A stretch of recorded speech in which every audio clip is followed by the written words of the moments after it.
It's Fight Night!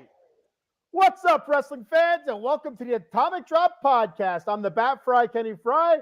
We got the Showstopper!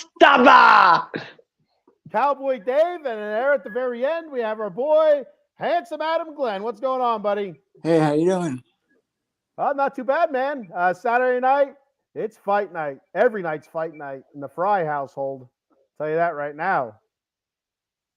All right, let's kick this shindig off. I got a comment already. We'll hit the comment, then we'll start talking a little bit of Monday Night Raw. We just started the show and a comment already. Gotta love that, guys. Our number one fan, right, Adam Glenn? Eileen checking in. She said, Yeah. Who are all these handsome men on my street? Eileen, you're lucky. You're in luck tonight. You're Saturday night. You're spending with a couple of three hands, a trio. That's right. Fellas. You know, we all bring a little bit, different, stuff to the table. So, Well, Adam's the handsome guy. Give him that. Come on now. Yeah, thank you. I need to know I'm fan for tonight. you know it. Handsome's the handsome guy. Dave has the hair, and I'm the chubby one for cuddling. I'll take it, baby. The showstopper's in the house. Let's get the game started. Let's go. All right, so let's talk a little bit of Monday Night Raw. All right, Raw after WrestleMania. It's always a huge show. And as we're kicking it off here, we have another visitor knocking on our door. Eddie. Hey! Hey! Better late than never, Eddie, right? Yeah, Better late than never. My computer decided to do a reboot on me. That's when you drop the old bionic elbow on it, man. Drop the bionic elbow. All right, let's kick this shindig off. All right, Dusty, we hear you over there, Bionic Elbow. Speaking of Dusty, Monday Night Raw, Raw after Mania, huge, and it kicks off with the biggest winner of them all, Cody Rhodes. Comes out to talk about his Universal Championship win against Roman Reigns and all the craziness that went along with it. And he's interrupted by none other than the final boss himself, The Rock. The Rock comes down and interrupts Cody, and some interesting things came out of that, right, Dave? He kind of gave Cody props, right? Yeah, absolutely. Told Cody, don't get too comfortable. I'm going away, but I'll be back for you.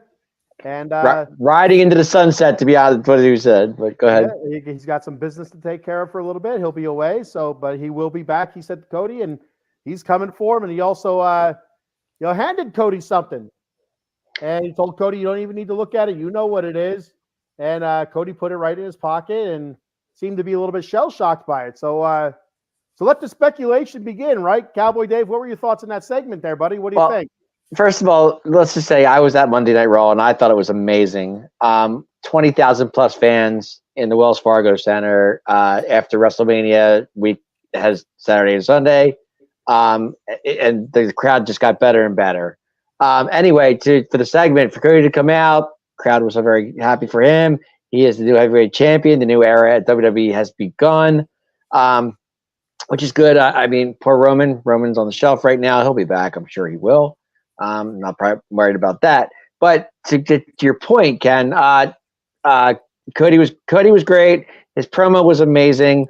Rock coming in there and getting booed by the crowd, which he did. They booed the Rock out the building, which the final boss deserved. Because he did treat Cody like a dog, and we got to give him that.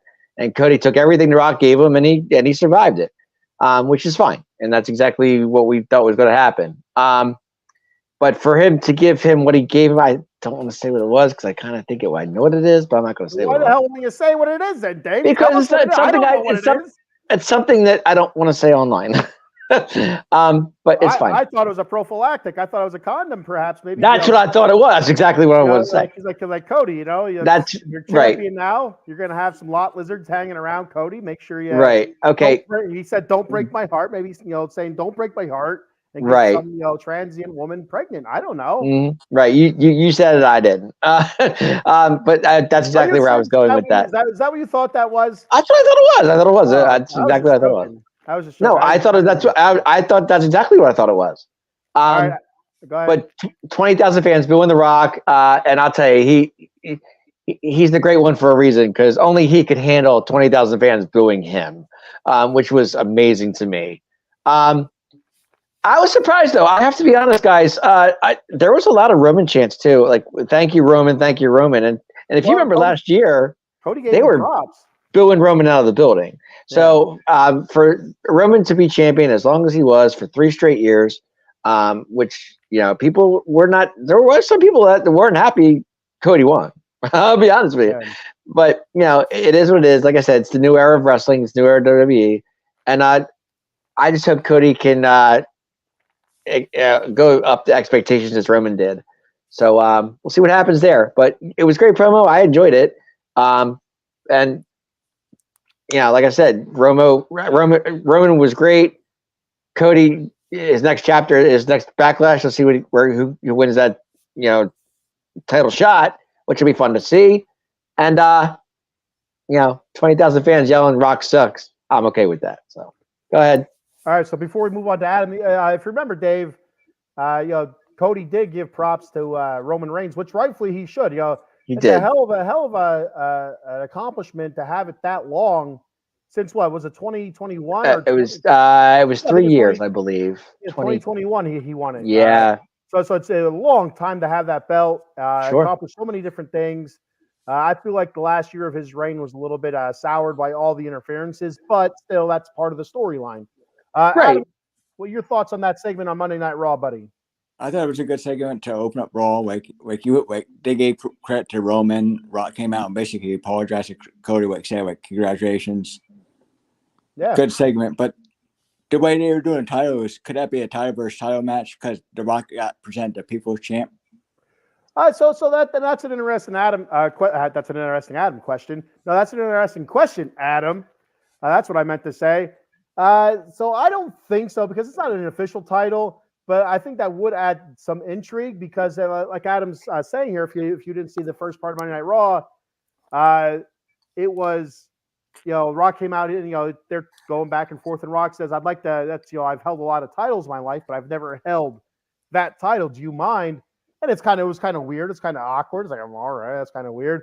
But then, because he was carrying his Muhammad Ali title that was presented to him at the Hall of Fame by Muhammad Ali's what was it? Who presented him the title? Was it Muhammad Ali's wife or his wife?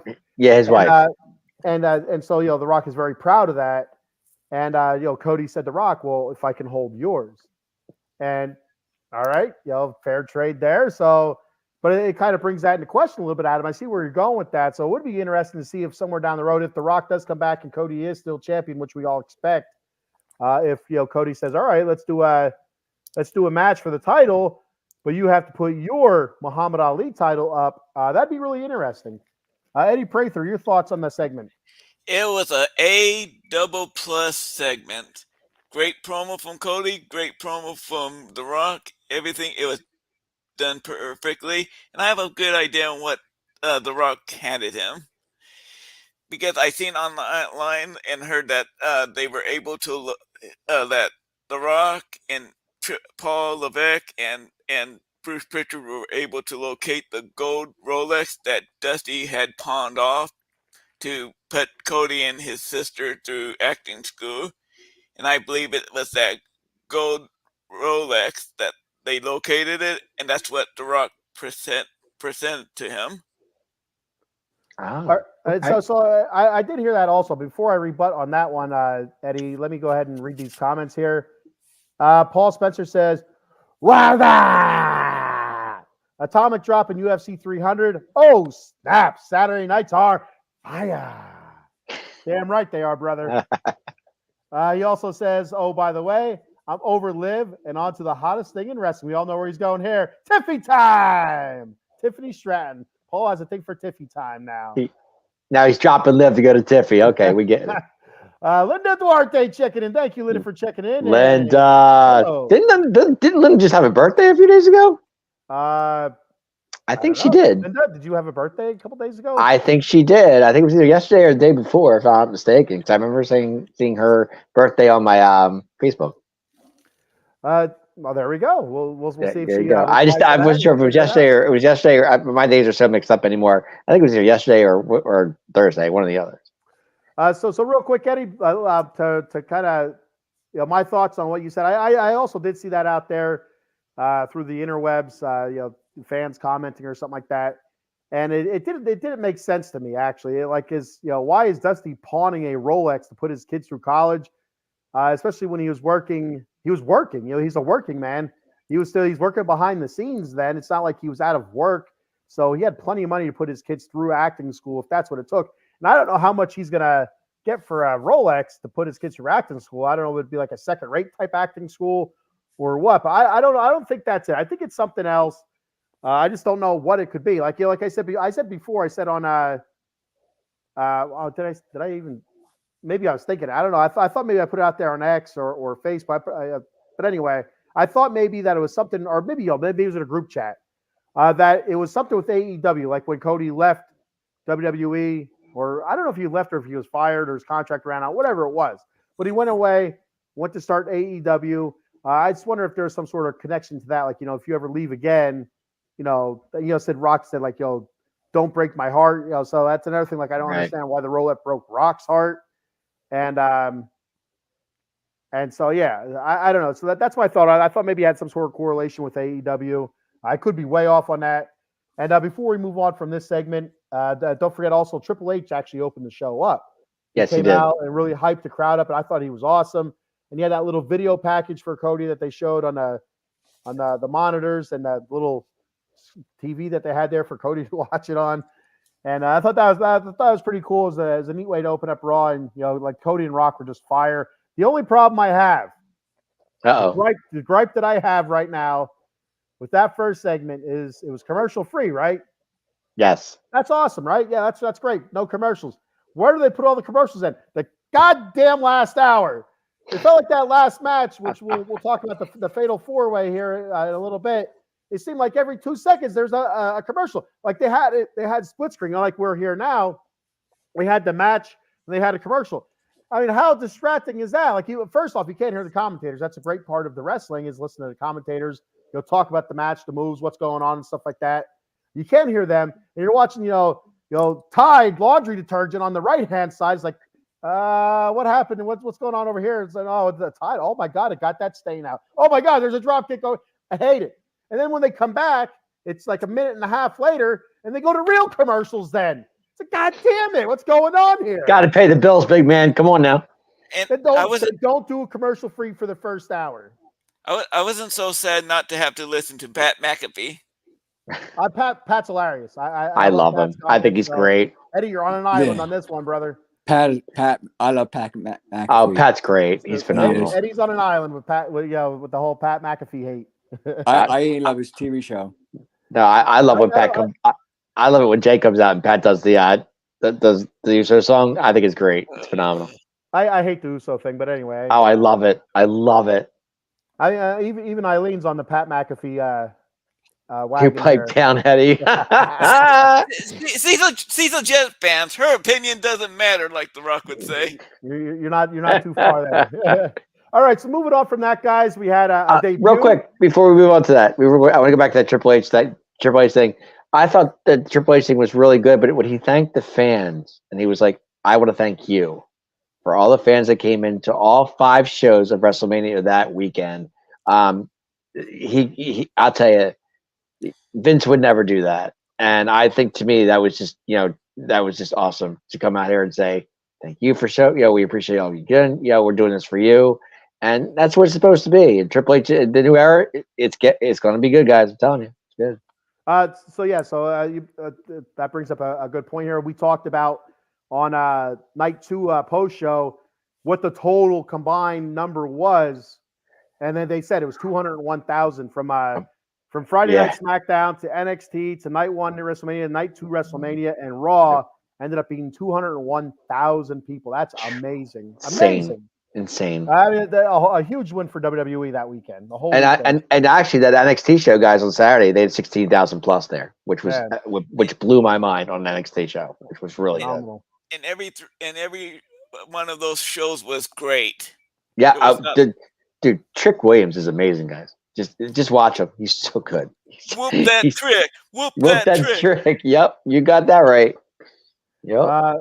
All right, so moving on, there was a debut. After that, we had Ilya Dragunov from NXT making his debut against Shinsuke Nakamura. Similar types, both strong style guys. Really, like you could almost feel their bumps, their hits, their whatever you want to call them, their punches, their chops, their kicks. You can almost feel them. That's how tight those guys are with those. And Ilya Dragunov, I've seen clips of. I don't watch NXT. I just don't have time for. I barely have time for the WWE stuff because it's so long. But Ilya Dragunov, I've seen so many different clips of him. I'm so excited to see him up. Hopefully, this means he is up on the main roster and not just like a one-off kind of thing, like almost like Braun Breaker. It was like he came up, he was on SmackDown, he was on Raw. Okay, I signed with SmackDown, but then you don't see him again for another 2 months. It's like, all right, what's your? So hopefully this means Ilya Dragunov is actually up, and we'll see him week after week. So I was pretty excited about that. And he put on a pretty good match. It's I don't like seeing Shinsuke lose. I like Shinsuke Nakamura, but I'm all right seeing him lose against Ilya Dragunov, kind of give him a bump. And I thought it was a good match. I like Ilya. Adam, let's start off with you first this time. What's that? Yeah, good match opening. Yeah, Ilya Dragunov and Shinsuke Nakamura. Ilya Dragunov won that match as his debut. A pretty good match. Yeah, I thought it was a pretty good match, but like I don't watch NXT, so I really know who that guy was. But so that's probably your first time seeing Ilya Dragunov, right? yes. So what'd you think of him? I thought he was all right, like good wrestler. Yeah, it reminds you a lot of Shinsuke Nakamura. That's like same exact style. I felt like, and I think that's a perfect first opponent for him up on the main roster. Eddie, your thoughts? I absolutely love this match. I'm a big Dragunov fan. I've been a big fan of his since I seen his matches with Gunther in NXT. If you have the chance to watch NXT from a couple years back, the 2 matches that him and Gunther were absolutely. It was basically exactly like the Gunther Sami Zayn type match we saw at Mania. And that was chubby Gunther yet, and that was he was the last person to beat Gunther, I believe, up until Sami Zayn did it at Mania, and that was for the NXT Championship, I believe. I read.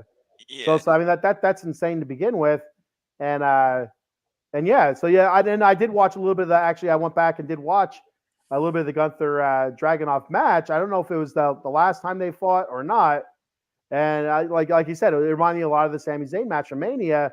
It was good. It was tight. It was strong style. It was brutal, and it was nonstop action. A typical Gunther match. Actually, it was typical Gunther.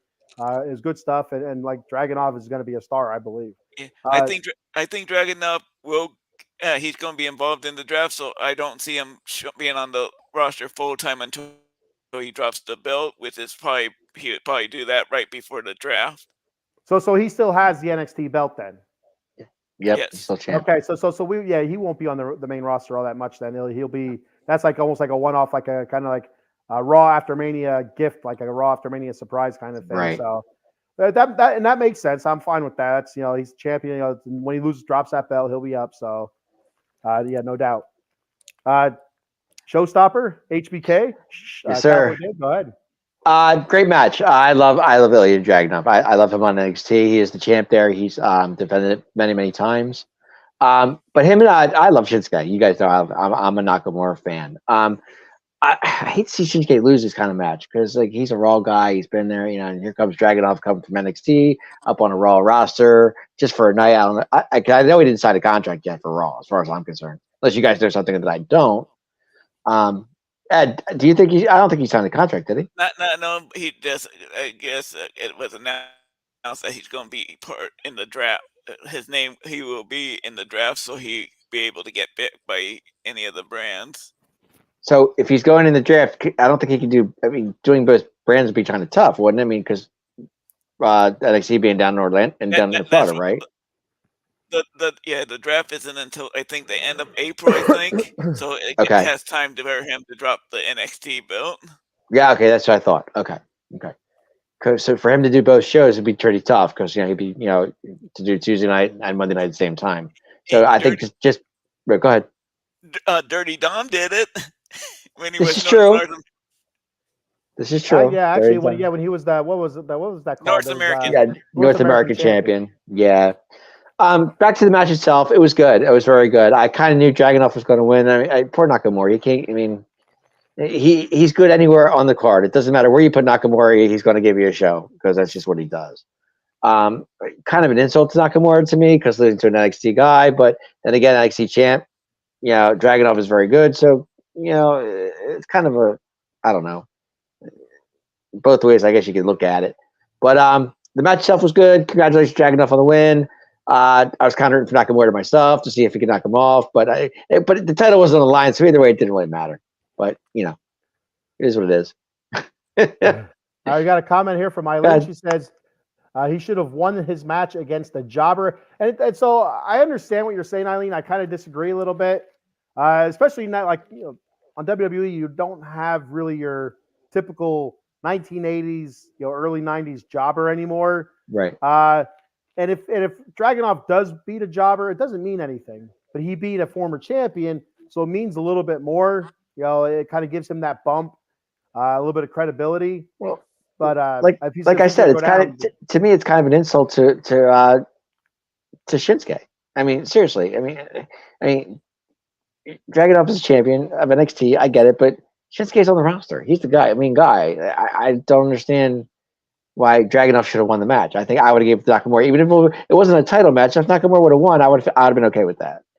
That's you don't want now if he was wrestling like John Cena, everybody says John Cena buries talent or whatever. That's what you would see.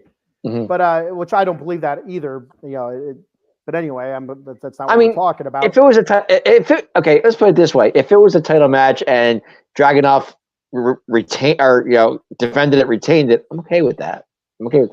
But a regular match, I would have gave it to Nakamura. That's just me. And what does that do for Dragunov?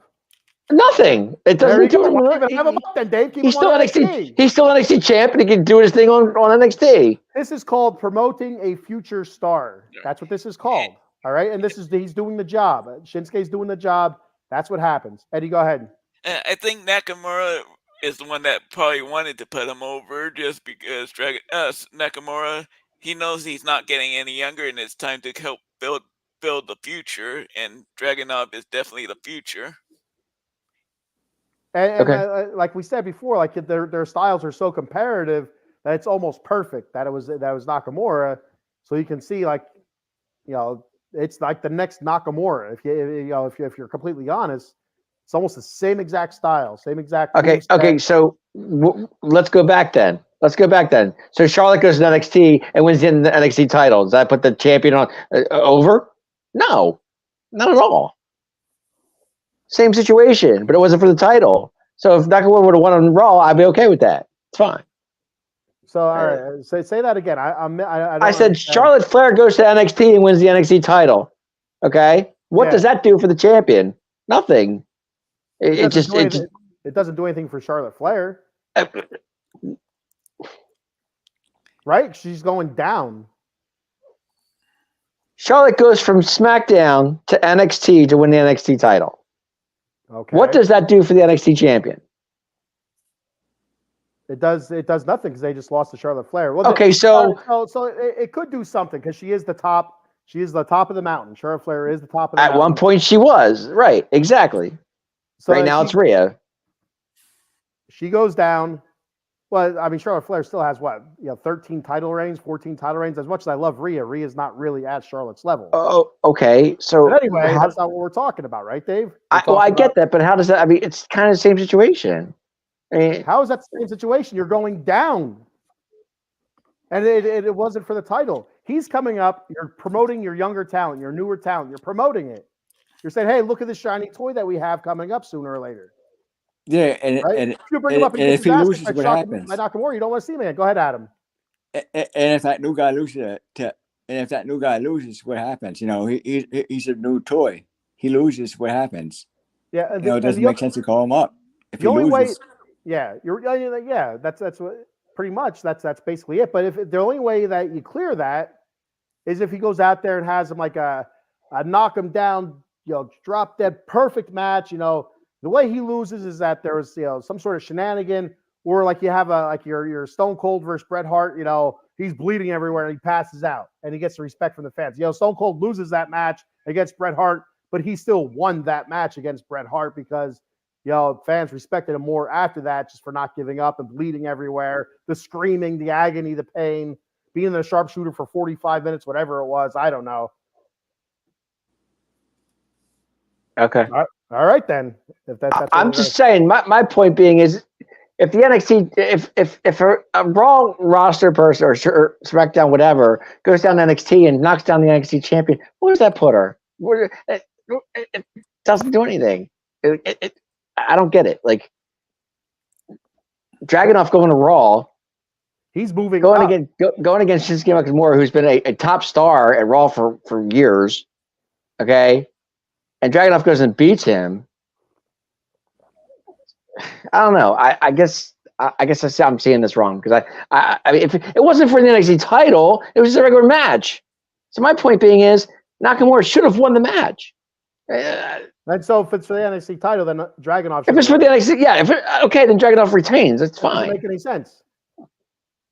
Shouldn't it be the same no matter what, whether it's, No. it's for the title or not for the title? Okay, I don't believe so. Nakamura, A top star on Raw should not lose to an NXT wrestler. It shouldn't happen. Didn't Kevin Owens beat John Cena? Yeah. Didn't Paige beat AJ Lee championship first night after WrestleMania? Okay. I don't know. to Go me, ahead, Eddie. Nakamura has kind of been being used to put other guys over. Like he was put in there with Cody to put Cody over, Seth Rollins over. I'm not sure if Nakamura's a main event guy anymore. Yeah, He he's used to be. Card. I mean, he was a champion at one point. Yeah, Well, but yeah. that's been a couple years. Okay. It's mean- almost like it goes in cycles. It seems like, you know, like a guy that's a champion for a couple of years, that's a top guy for a couple of years, kind of falls back, and you have a new guy that's a couple guy for a couple of years, and that guy that was champion before kind of starts resurfacing, starts getting hotter again. They almost like recycle it, Right. like much like Kevin Owens, right? He's in all these different storylines for championships. Stuff like that. Now, he was a tag team champion with Sammy fairly recently, Yeah. but he hasn't been really like a singles champion in a while, right? But he's True. still circling through all these tight matches to kind of help get it over, right? Mhm. And so that's what Shinsuke's doing. He's helped getting Dragunov over. He's Okay. helping introduce Dragunov to people like Adam who don't know who Dragunov is, right? And so that's your heavy duty wrestling fans like Eddie, like you, Dave, that do pay attention to NXT. They know who Dragunov is. Now, me, I just happened to stumble upon him through the interwebs, and that's where it was. And I kind of started looking into him a little bit more because I thought he had a pretty neat skill set, and that's how I know him. But it's more your casual fan, because there's a lot more casual fans than there are hardcore fans that watch NXT. So that's All how right. you introduce them. Nakamura's So- a mainstay on So Raw, Shinsuke's just putting over Dragunov. and it's just a loss for Shinsuke. It If- does if- nothing to him. That doesn't hurt him in any way. No way it Okay. hurts him. It was a good match. He lost the match. It doesn't hurt Shinsuke. Now, on the opposite side, it was a good match. Dragunov won. That puts over Dragunov. That kind of lifts him up a little bit. Much like John Cena did for Kevin Owens, AJ Lee did for Paige. All John that Cena stuff. did for to that Australian jackass. Yeah, baller. Austin Theory. Well, and Austin Theory didn't he lose to Austin Theory. Theory? Yeah, it was Theory. So yeah, Eileen says the way that they build Shinsuke up lately, have him lose the NXT star just kind of defeats the purposes. And I think that's almost like a reset after Raw. Like, they keep preaching this new era thing, new era. That's almost like a reset, I think, after Raw. Like what happened before Raw, like in the past so many months, because Shinsuke's been in so many major storylines recently, but hasn't been able to get over on these storylines. And he's had some terrific, in Japanese type promos, which I think is great. Having the subtitles and stuff, I think that's pretty neat. But it doesn't really, after WrestleMania, it's almost like hitting a reset button. You kind of forget about that stuff then. Yeah, I guess so. I to me, like I said, to me, if it was the title match, I understand it. But if it wasn't, Shinsuke should have won. I think Shinsuke should have just won the match outright. But that's fine. Doesn't sound like it's fine, Dave, does it? I don't know. You see, you sound like you disagree. Nothing I can do about it. Well, let's agree to disagree, Dave. How about that? That's fine. There we go. Fine. I'm good with that. All right, there we go. There you go. I mean, I get where you guys are coming from. I do. I understand that, but I just don't care for it. Because to me, Shinsuke should not be losing to Dragunov on a regular match, not a title match, but a regular match. That's just me. I get it. I do understand, but that's like Eddie said, that's kind of where Shinsuke's at right now on the roster in his part of his career. And that's not to say 6, 7, 8 months down the road, Shinsuke doesn't get, Shinsuke might win Money in the Bank for all we know. Who the hell knows? All of a sudden, this hot stuff. If he's in it, yeah, sure. Why not? You just never know.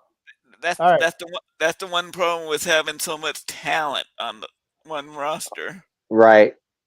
Yeah, and you're right. It's a problem, but not a problem. I like the way they started using NXT, taking top stars from Raw and SmackDown. Not top stars, mid card type stars from Raw and SmackDown, and kind of having them intermingle with the NXT people and stuff like that. The NXT talent. I think that's a great idea. It's a great way to kind of get more eyes also on the NXT products. And Dirty Dom's going to be on NXT. That going for the championship. That's going to bring more eyes because people know who Dirty Dom is. So let's move on from that. We're right. kind of into that. That's a good argument. Agree to disagree on that segment, but that's all good. That's absolutely, and that was a terrific disagreement, a terrific argument there. It was a very good back and forth we had there. That's good. Good stuff. And I'm going to kick you in the nuts later on. Anyway, the Judgment Day came out to celebrate their champions. We have Rhea Ripley retaining the title, and of course, Damian Priest cashing in that Money in the Bank finally. And before we kick it off here, I just want to say something. We've had this conspiracy going around a bunch of times for a while now, that when JD McDonough, for those of you that don't watch regularly or just tuning in today, right now we have 46 live viewers. Appreciate it very much. Throw those comments out there. We're on YouTube, X, Facebook.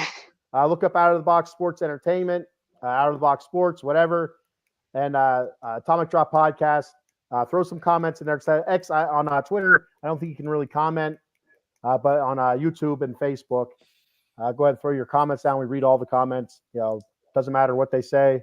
Well, it does matter. I do read them before I put them up there, but it could be about anything. We're good for it. We're out of the box here. But anyway, back to the point I was getting to.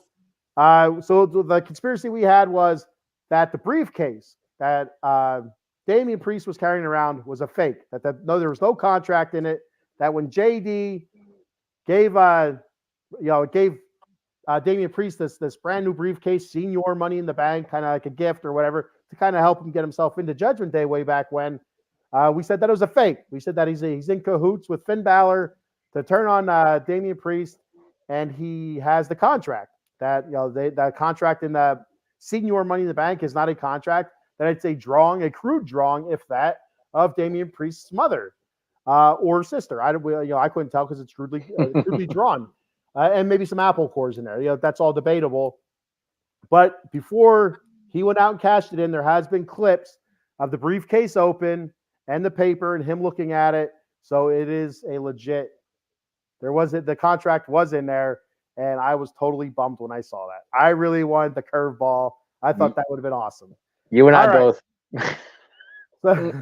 So back to the Judgment Day celebration. They're celebrating in the ring, cutting a promo, and they put up all rise for the Judgment Day, titles in the air, and guys, our boy, R-Truth hops in there and cracks us all up.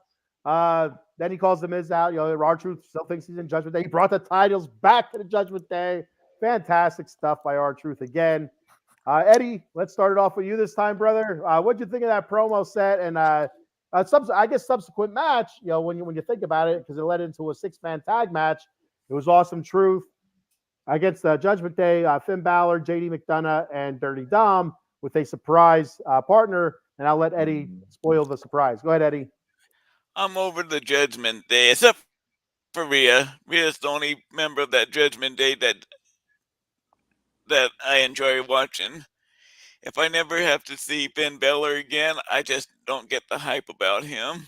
That and Priest, he's a good mid carder, but I just hope that this title run is not a long run.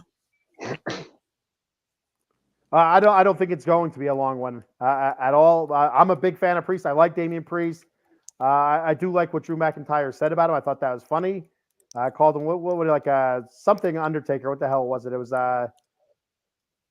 something like cross dressing Undertaker or something like that. Whatever. Yeah, I forget what that was. But it was pretty funny. I got Yeah. a kick out of that. But anyway, Cowboy Dave, your thoughts on the promo, and then who was the surprise tag team partner? I thought Eddie was going to spoil it for us, but he didn't. It wasn't little Jimmy, that's for sure. Well, Dave, before you continue, we all know who it was. When Drew said, "Oh, it's our partner," and it's like you can't see him. You knew who it was right away. When he said it, of course. All right, go ahead, Dave. First of all, being at Raw and when he said that, when R-Truth did say, you can't see me, partner, whatever, the whole crowd knew what was going to happen. That was a gimme. But the girl next to me was excited as all legs. John Cena's going to be here. John Cena's going to be here. And she, big John Cena fan. My daughter Faith loves John Cena, so it made her night to see John Cena come in that match. But before we get to that, the promo itself, I thought it was great. But R-Truth holding up the tag title, that was classic. That was just great. And then Priest saying, "Not again. I'm not doing this again. You're not in the Judgment Day." He goes, "I am in the Judgment Day." But no, it's great. I'm going to disagree with you. I think Judgment Day is. I'm good with it. I'm okay with Finn. Finn's great. Finn's just a great wrestler. I do too. I'm a fan. I love Finn Balor. I think he's good on the mic. He's a great wrestler. The coup de grace, can't go wrong with that, right? But Priest's run, I don't know how long that's going to be. It could be till SummerSlam, maybe. I think that's a possibility. But I like it right now. I like what they're doing. I really do. Priest cashing in was great. Right, perfect timing. Thank you, CM Punk, who made that happen, of course, which was perfectly phenomenal WrestleMania. Come on, guys. He had to cash in sometime. I mean, he had till SummerSlam to do it. So finally, he had until Money in the Bank to do it. I thought it was SummerSlam. No, anyway, Money in the Bank. You have 1 year from when you win it. I think he said SummerSlam. I thought you had 1 year. You have 1 year. That's I get 1 year, but I could have sworn he said SummerSlam in a promo. I have till SummerSlam to cash in. But anyway, cash in WrestleMania, perfect timing. Priest's run, SummerSlam. I'll give it till that. Who knows? Maybe even shorter. Could be Backlash. Who knows? But I want to get to JD McDonough. I want to get to JD McDonough in Judgment Day. That guy, guys, I'm telling you, he's awesome. Okay. Before Raw starts, they have a thing called main event. Okay. Actually, it's called Speed. Okay. It's this main event Speed. Okay. You have 3 minutes to finish the match, under 3 minutes to get it done. Okay. JD McDonough, guys, I'm telling you, he's good. He's really good. Just watch him. I mean, the stuff he can do. He's quick on the draw. He's good with the ropes. His mechanics are just amazing. I mean, you may not see much of that on Raw, but to see that before Raw started, I was watching him. He's talented, man. He's really good. But I think JD McDonough and he could be a champion sometime. I don't know where. I don't know when, but I hope he does, because I think him holding a title would be actually a good thing. I'll leave it at that. And so real quick to bounce off Dave, I do agree with JD McDonough. He is good. He's just weird looking. He's a weird looking dude. Oh, he is. There's no doubts about it. Big head, little shoulders. There's something off about that, but he is very good in the ring. I think he cuts a decent promo as well. And as far as champion goes, maybe like a tag champion, or I don't know about a U.S. champion, but nothing. No, not there yet. I would say tag team, if anything. They don't have a light heavyweight or cruiserweight title, so yeah.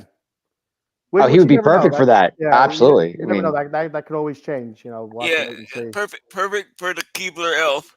Yeah, it's perfect for the Keebler Elf. Adam, what were your thoughts on this? I thought it was a good surprise. I wasn't expecting John Cena, but anyway. So we found out John Cena is no Jimmy. Maybe that's what it's been all the time. Maybe little Jimmy has been John Cena. Who knows? Yeah, the whole that whole part with you can't see my partner, and the Miz is like, it's not little Jimmy, is it? he's like, what? You can't see him? And so I thought it was good. It was funny. We all know who it was going to be. And then when John Cena did get with that music, I love John Cena. I'm a big John Cena fan. I always Huge. have been, even back when he was what was it, the professor of thugonomics or whatever the hell he was there with the word life stuff and the chain and all that good stuff, wearing the jerseys and rapping. Big John Cena fan even back then. I really enjoyed his work. But yeah, that music hits, all excited. And then him looking for the hot tag and stuff, and the whole three you can't see me, 5-knuckle shuffle thing, and then the three attitude adjustments, and then all three pin. That was cool. That was cool stuff. Is an awesome way to end that match. Yeah, perfect segment there. I thought, from start to finish, from promo to match, awesome. And real quick, guys, I really like Miz as a face. I know he's a great heel too, and I get it, but Miz as a face is pretty funny. It's not bad. It's actually not a bad thing. I hate Miz as a face. I think he's cheesy. I don't like him. I like him being cutting venomous promos. I like that stuff. Now he's kind of like a hunky dory, smiling and trying to make jokes. What happened? Stuff. What do you mean? What happened? Like everybody just froze for a second. I was you were moving. We could hear you. No, but what I was saying was I love Miz. I love Miz, but I like him better as a face. I do a heel. That's just me. All right. Any other thoughts on this match before we move on, guys? Adam, I have a thought. Go ahead, Adam. I think Damian Priest's title run is going to last until he loses his CM Punk. That could be. Damian Priest. I don't know about CM Punk, but I don't think it lasts long. It's not going to last like Seth Rollins. Seth Rollins had it for about a year, basically a year from WrestleMania to WrestleMania. It's not going to be that long. I wouldn't think it's going to be a month either. I don't see him losing it at Backlash or nothing like that. But I don't think it's going to be long. I figure a couple months. Like who said SummerSlam? I don't know if that was. I think SummerSlam. I think SummerSlam. Yeah. I really do. I think that's where it ends. Yeah, my call is when CM Punk comes back because that's a LA night, but they want CM Punk as champ. You can't put LA Knight. He's on Raw. He's on SmackDown, so you can't. Right. Well, until the draft. Who knows? Until the draft, right? Yeah. If Punk fights for the championship, it's going to be against Drew, not against Damian Priest.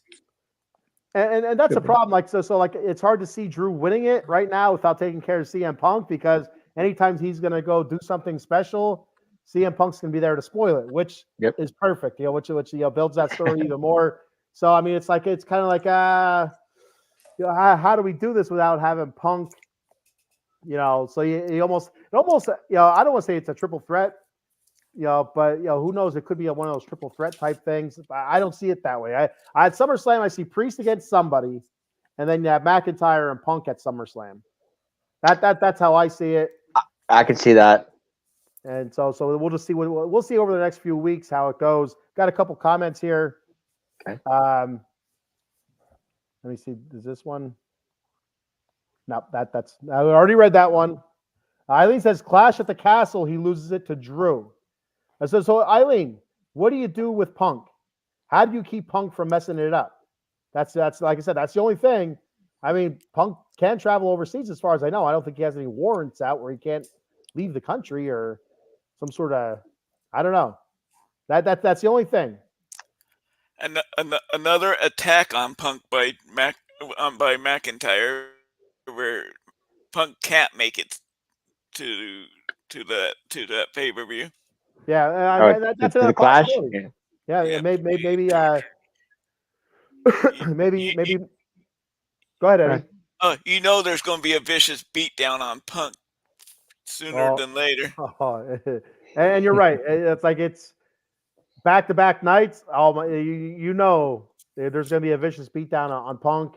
And you're right. That is one possibility where he could just beat the snot out of Punk, where Punk can't make it to Clash at the Castle to ruin it for him. That is one possibility, absolutely. Or even if Punk does go to Clash at the Castle to ruin it on Drew, Drew finds him before or sets Punk up and turns the tables on him. and is still able to get to Priest. So.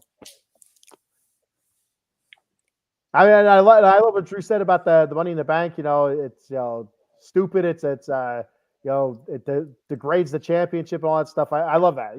It's just a champion that was a guy that was a champion for 5 minutes. Just really pissed off that he lost. A whole 5 minutes, big man. A whole 5 minutes. Pissing and moaning about losing that title so quick. So I think that was beautiful.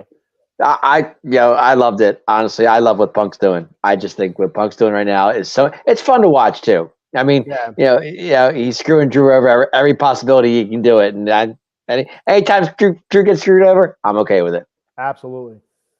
All right, so moving on from that match, we have another surprise or debut. I don't know how you want to call it.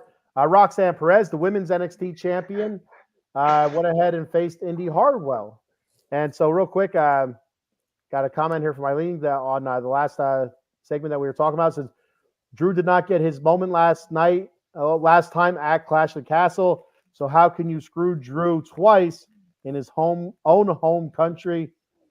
It's easy. Send CM Punk.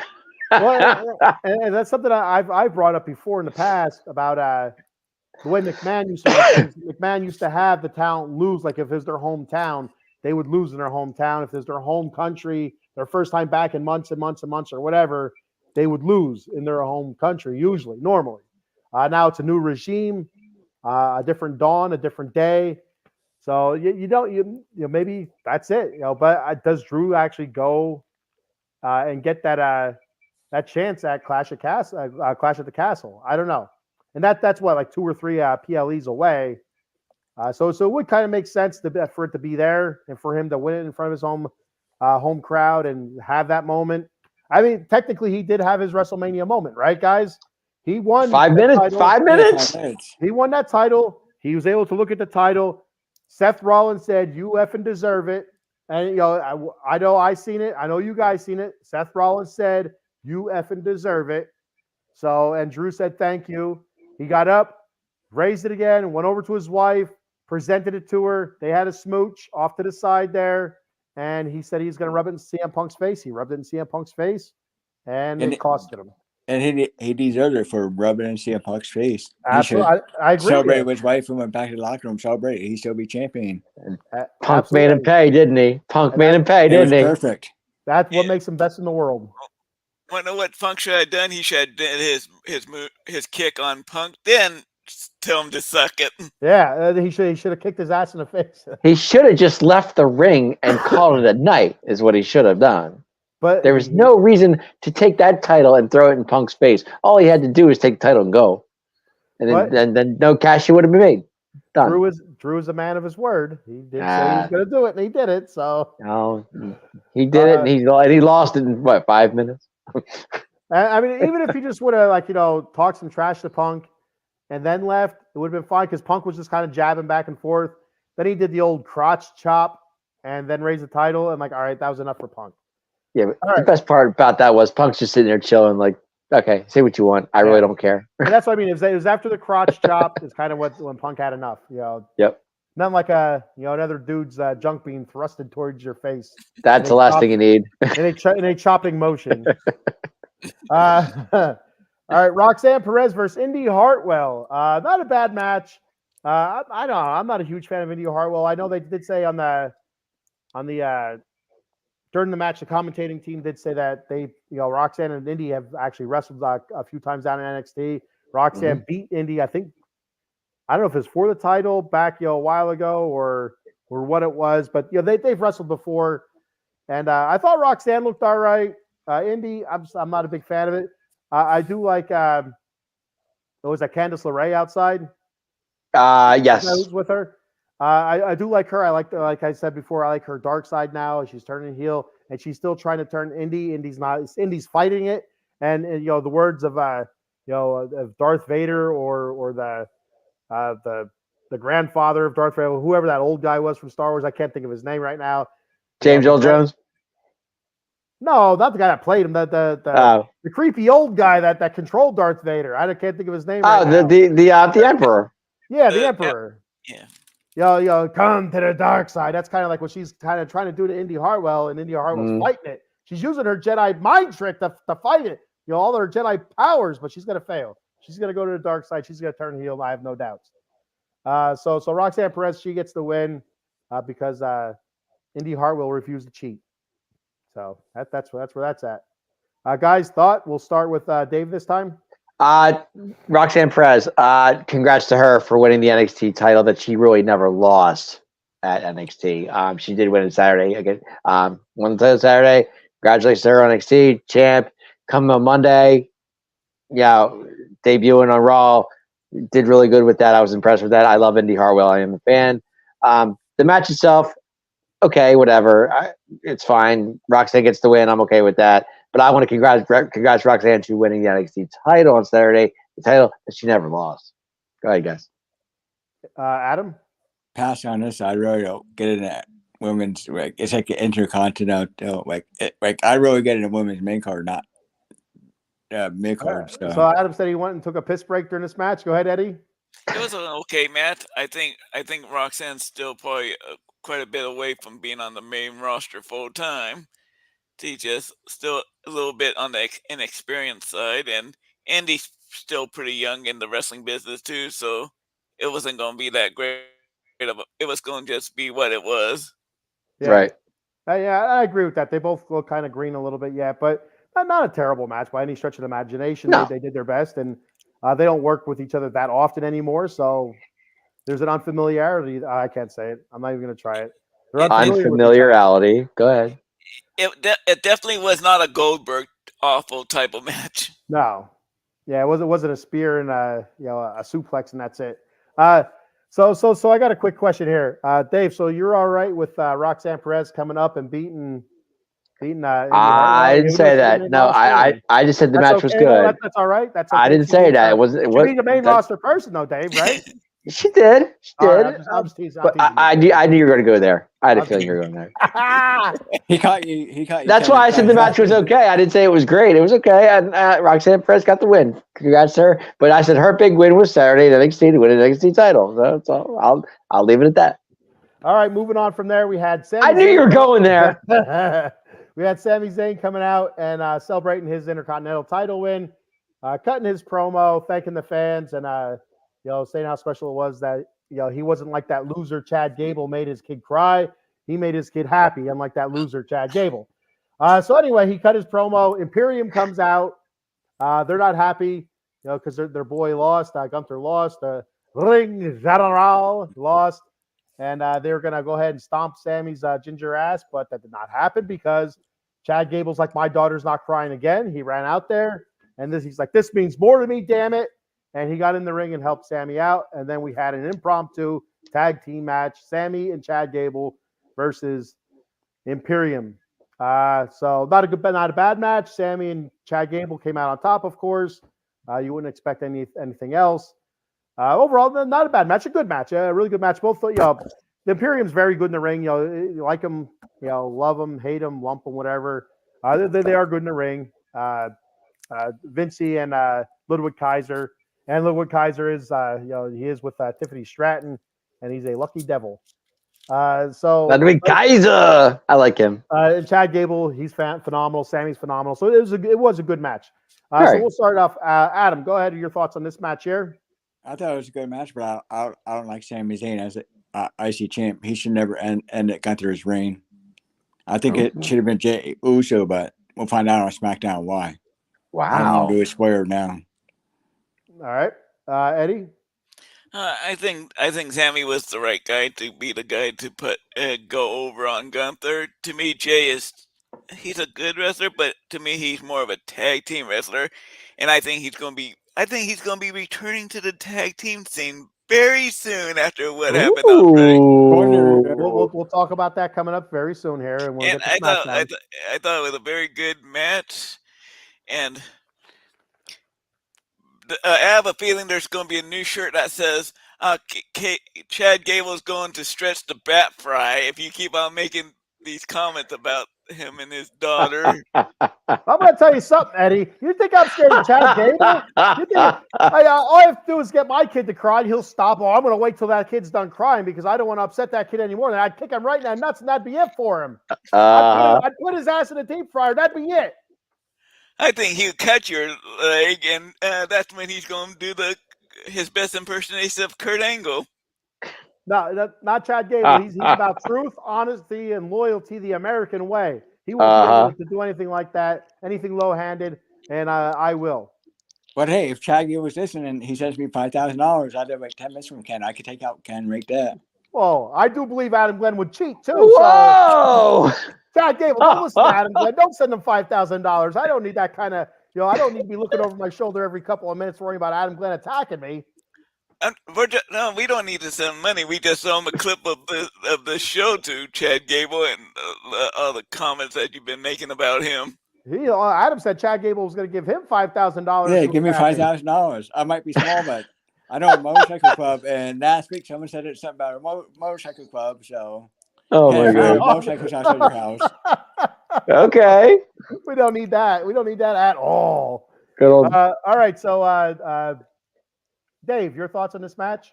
It was a good match. A little jealousy on Chad Gable's part, though.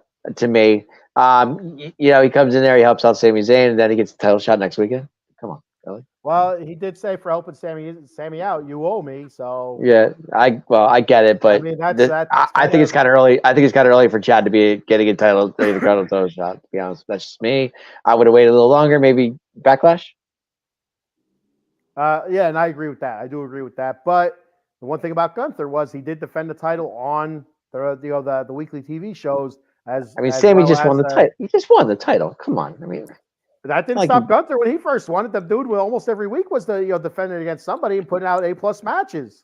Yeah. So all of a sudden Sami wins the title. He doesn't have to defend it. Well, I'm not. Hey, Macho Man defended it once every 30 days. So hey, that was technically the rule, I guess. If you didn't defend your title in 30 days, you'd have to once every 30 days. Yep. And so here's something, guys, I posed to you. Can you see Chad Gable, turning heel a little bit? Like I can. You see the way he looked at Sami. Yeah. Sami, said next week you'll get your title shot on. I guess on Raw. I assume. And too early. And he walked away, and Chad Gable kind of stared at him like he was having a hissy fit, like his kid was crying again. Like, shut that kid up, he said, or something. He just had a title shot against Gunther 2 times, and why did he have a title shot against Sami right away? I don't understand that. I see a heel turn, and I see Sami doing a stretcher job. Sami's going to retain next week, but Chad snaps, and then he snaps Sami's ankle. I tell you what, that's actually not a bad plot right there. That's actually. I hope you're wrong, Eddie, but I kind of can see that happening too. But I hope you're wrong. His family's in the crowd again. He's like, I'm doing this for my daughter. It means more. It means more to me. And he loses again. The kid's crying, and he just snaps. He goes, "Is this what you want, kid? Is this what you want?" Breaks poor Sami's leg. Is this what you want? And the kid's crying even more. Oh my God, it's going to be terrible. Think about it though. Sami went through a gauntlet to get that title. The least he could do is let him defend it at Backlash and give a little time off. He has the whole week off, Dave. Jesus Christmas! He went through a gauntlet to get to the Intercontinental Championship. He was winning matches week after week, and you had to get past Gable to win it, or to get the title shot, and then he had to go through Gunther. So to me, just let him defend it at Backlash. I'm okay with that. Why on Monday Night Raw? Why? Ratings. I get it. I don't think you do. I do, but. I can see a regular match with him. Let's put it this way: this would have been better. You could have the match with Gable and Sami. If Gable wins, then he gets the Intercontinental Championship match at Backlash. Not now. Too early. Adam, what were you going to say? I can see Gable turning heel because he helped his best friend win a championship that he wanted, and his best friend won it, so now he's mad. He wanted that title. I think he wanted Sami. I think he helped Sami and wanted Sami to win it because he feels like that. He could beat Sami. He couldn't beat Gunther. Kind of like what he was saying to Sami. Like, you have to get it out of your head that you can't beat Gunther, because if you think that, he's already beaten you, And that's what happened to Chad. He knows he can't beat Gunther, but he believes he can beat Sammy. That's why you help Sammy win, and he's your opponent to get that title, so the kid stops crying and gets its milk. All right. Anything else on this match before we move on? I just hope Sammy retains on Monday night. I don't want to see if Chad Gable walks out of that title on Monday Night Raw with the IC belt. It's a joke. I agree. I think it goes the way Eddie was saying. I like Eddie's thought. But So what he retains but gets hurt. Well, he wins, and then Chad snaps. Gable snaps, and just freaks out and just starts beating the snot out of Sammy. Whether or not he gets hurt, I don't know. But that puts a lot of bad blood there, and we see that match again at Backlash or even after that. So could possibly. We'll see. All right. So moving on from that, we had Chelsea Green. I love Chelsea Green. I really do. I think she's hilarious. It's Chelsea. Yeah, she's hilarious. She's what's his name's wife? Woo woo woo woo. Matt Cardona. Yeah. No, the way I know him. Zack I don't know Ryder. him as Matt Cardona. Yeah. And so, Ryder. Yeah. And someday, people keep saying he's coming back. I don't know about that, but anyway. Ryder's coming back? Did he say that? You've been hearing those rumors for how long now? Okay. Yeah. So Chelsea Green, she's looking for a match. She's pissed off she wasn't on Mania. Yeah. And so Pierce agrees and sends her out there and sets a matchup for her. And we have Jade Cargill come out there as her opponent. And it is a squash match. 3 seconds, 5 seconds, whatever you want to call it. And my most favorite part was the way Chelsea Green sold Jade Cargill's finishing move. There's like the look on her face. She gets her up in it, like Beth. She's ripping off Beth Phoenix, but whatever. I don't care. That's fine by me. With Chelsea Green, screaming no, like her eyes, and it's just she did a terrific job. She gets slammed, the head pops up. She's looking dazed, rolls her over. 1, 2, 3. So that was that. Not a whole lot to talk about there. You guys got anything to add to that match? Actually, I do. First of all, Jade Cargill's on a roll right now, guys. She's rolling right now. She's getting her shot. Things are working for her. But her entrance is amazing. Let me tell you. I do like her entrance. That entrance is awesome with coming down and all that stuff. And the funny part was when we were sitting in the show, we were right behind where the entrance, where she came out to the they didn't have stage anymore. She just came out, and all you saw was the stuff coming down. Kind of cool. Gotta be honest. And visually on TV, it's awesome. Like they have the blue laser effect, the smoke, and she comes out, and her physique is absolutely amazing. So for just like a silhouette, like almost like a silhouette of her, just flexing, and then bam, like that. It is really, really pretty cool. Pretty cool. Anything else, guys? I just hope that Jade doesn't just become a physique type. They only with the physique. I want her to be better than China. China looked good too, but couldn't wrestle worth a lick. I want Jade to be a good worker, and I want to see Chelsea be treated better. I had the pleasure of meeting Chelsea and Matt Cardona a couple years ago in Chicago, and they are two of the nicest people on this planet. I think Chelsea deserves. I want to see her and Piper, when Piper returns from her injury, get a run with the women's tag team titles. That ain't gonna happen. No, I don't see it happening. We'll talk about that in a few minutes. But you know what? So rewinding our show a little bit back to earlier on when we were talking about Dragunov against Shinsuke, and I said, there are no real jobbers. The closest you're going to get to a jobber right now is Chelsea Green, which is unfortunate because, like Eddie said, she's a nice person. She's hilarious. She was hilarious through her Twitter account, social media and stuff. She's awesome. She really is awesome.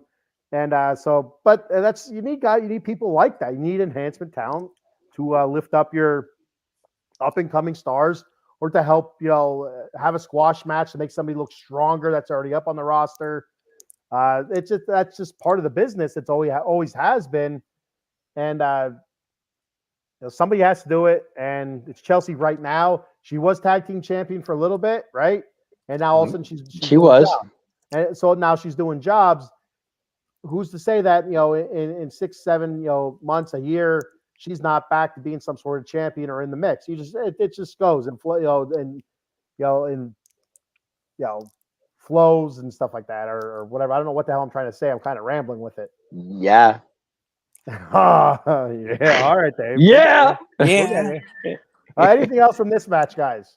No, it was good. It was quick, easy. Jay get the win. Call it a day. Great entrance. Done. But do you think Jade's main eventer, or what do you think? I think she'll plans are get for there. her? I do. I think she'll get there. That's just me. But it's going to be a while before she gets to that level. But she's going to be on a run as a tag teamer. We'll talk about that at SmackDown. But she'll be on a run as a tag teamer. She'll get an occasional singles match, but it's going to be a little bit yet before. But I was happy with her and Bianca. I thought they were good together. I mean, there wasn't a bad tag team. No, I agree. Eileen, Bianca got a haircut. Oh no! And so that's what you do when you have real hair, Eileen. You get it cut because it grows. Eileen. And I thought that, and then again on SmackDown, we're not quite there yet. But That thing was down to her feet, man. That was really long. I mean, she tripped over that thing. That was a heck But of it's not a real hair anyway. It doesn't matter. It was a hell of a long extension she had. You got that right. It grows, Edward. It grows. And so like I think on Raw, Jade Cargill's hair was longer than it was on SmackDown as well. Am I correct on that, or did she just have it combed a different way or something? I think she had it combed a different way. Because I thought she had longer hair on Raw than she did on SmackDown. I'm like, oh, maybe her and Bianca they're at a barber shop or something. I don't know where ladies go, stylist or something. And they're like, oh, let's get a haircut. And the barber just saw money. He's like, all right, look at the hair on this one. But they just snipped off a couple inches of Bianca because it's real and it grows. Wow. And of course, Jade Cargill with her silver hair got a half plicky or something. I don't know what you'd call it. Anyway, all right, moving on from that, we had the main event of the evening there on Monday Night Raw, the number one contenders match between Jey Uso, a fatal four-way. Jey Uso, big bad Bronson Reed, Drew McIntyre, and Ricochet. Drew McIntyre comes out first, no business. All business, comes straight to the ring. As fast as he can, huffing and puffing in his kilt, and starts cutting a promo, a terrific promo again. Bitching, moaning, complaining. That's what he does best. And he does it very good. So you got to give the man his credit there. He's a hell of a job with bitching and moaning. And so he cuts his promo. He gets interrupted by Jay. Jay comes down. He's pissed off. He's throwing chairs and stuff. But yeah, it was a good match. Really good match. I didn't know where. I thought for sure Drew was going to win it, but it made sense. CM Punk held his foot, before he could jump off the rope, and kind of end the match. That probably would have ended the match. So CM Punk got interfered again and told him, hey, that's twice now. That's twice. And so I thought that was funny, and it ends up being main event Jey Uso, which, I don't think. Come on, guys. Sing with me. Just me, Oos. Come on, baby. Just me, Oos. Yeah, that's not going to happen. Let's go. Eddie, your thoughts on this match? It was very good for being a multi-man match. Drew got screwed again. Good. I think they went with. I think they gave the win to the wrong person. I would have put Bronson over.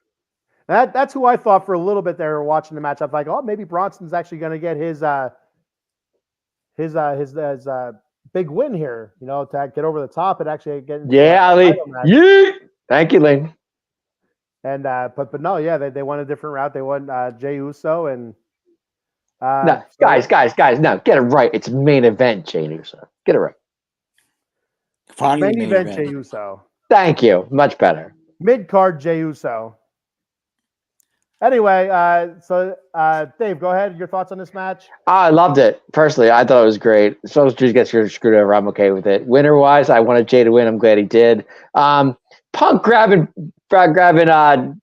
Drew's leg, that was great. That was just classic right there. I didn't see Bronson a Reed was glimpse of not him. winning this match, guys, by any stretch of the imagination. I like Bronson Reed. I do. I'm a fan.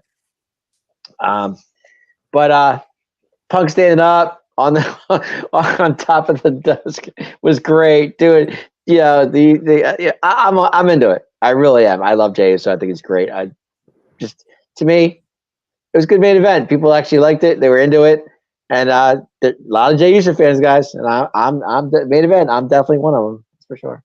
Adam? I thought it was a great match, like good match, great ending. Because like Drew's out, like he thought he's gonna do the kick, in. CM Punk grabbed it. Yeah, Great ending. loved it. And did you see McAfee, or did you see McIntyre go after McAfee? Yeah. Before the match, McAfee was on a table doing his arms waving or whatever, and Drew threw the microphone at him, and he went and got a chair. He went and got a chair and threw the chair against the steps then, and Michael Cole's like, "Man, I'd sit down, Pat. Pat, sit down. I'd sit down, Pat. You got an angry Scotsman coming after you." I thought that was a good way to start the main event. That was good. That was, yeah, I agree. I just can't wait to see Drew rip Punk's arm off and beat him. Not going to bloody. happen. Not gonna happen. Not going to happen. I could see him try, hurting him though, but he's not gonna injure that arm again. It's gonna be something else, and it's not gonna be anything long term. It's enough to give Punk more time to SummerSlam. Because that's when I think he'll be back. Yeah, you meant about younger people being put over by these older guys. It's time for old Yeller CM Punk to start putting these younger people. Whoa, over. whoa, whoa, whoa, whoa, whoa, whoa, whoa, whoa! Back it up, Ed. Old Yeller CM Punk. Don't be calling Punk. No. Well, and so rewind real quick. Ed, I never said I think the older guys should put over the younger talent. I said sometimes that's what happens. You have your guys that are older. They're not main eventers anymore, but they still have that name. You put over that younger talent, gives them a lift. I don't think CM Punk should be enhancing talent. Eddie, say it with me. Yeah. Best in the world. In Yeller. his own mind. Best in the world. Well, we In all his know own mind. Gunther's the best in the world. I can't argue that one. Does Gunther put ass in seats like Punk does? No. He does put asses in seats. Maybe not as many. That's what CM Punk does best. At least Gunther doesn't can wrestle without getting hurt every 3 matches. Okay. I just I don't hear the crowd yelling Gunther. I hear CM Punk more than I hear Gunther. Go ahead, Adam. I guess I have a wild card for Money in the Bank. Gunther, does he come back by then? I think so. Is he taking time off to spend with his kid? I don't know. I don't know what he's doing. To be honest with you, he could be in Germany right now eating some German chocolate, getting chubby again. I don't know. I have no idea. Eating his pain away, kind of like the guy from Dodgeball. White. Dodgeball match, he starts eating again, and it shows him sitting on the couch all chubby. White Goodman, so yes, that's how I picture Gunther right now. Poor Gunther's upset he lost. The title. Gunther will be back soon. He'll be back soon. Yeah, I thought he just had a kid, so take a 3-month break, spend with the wife. Because if you're not there with the wife when you have a baby, you're gonna be sleeping on a couch. True. Well, he's bringing home a lot of money, so maybe he's not sleeping on a couch. And I see Gunther in the gym. He's doing his own version of being Ivan from Rocky IV. Drago? Yeah. There we go.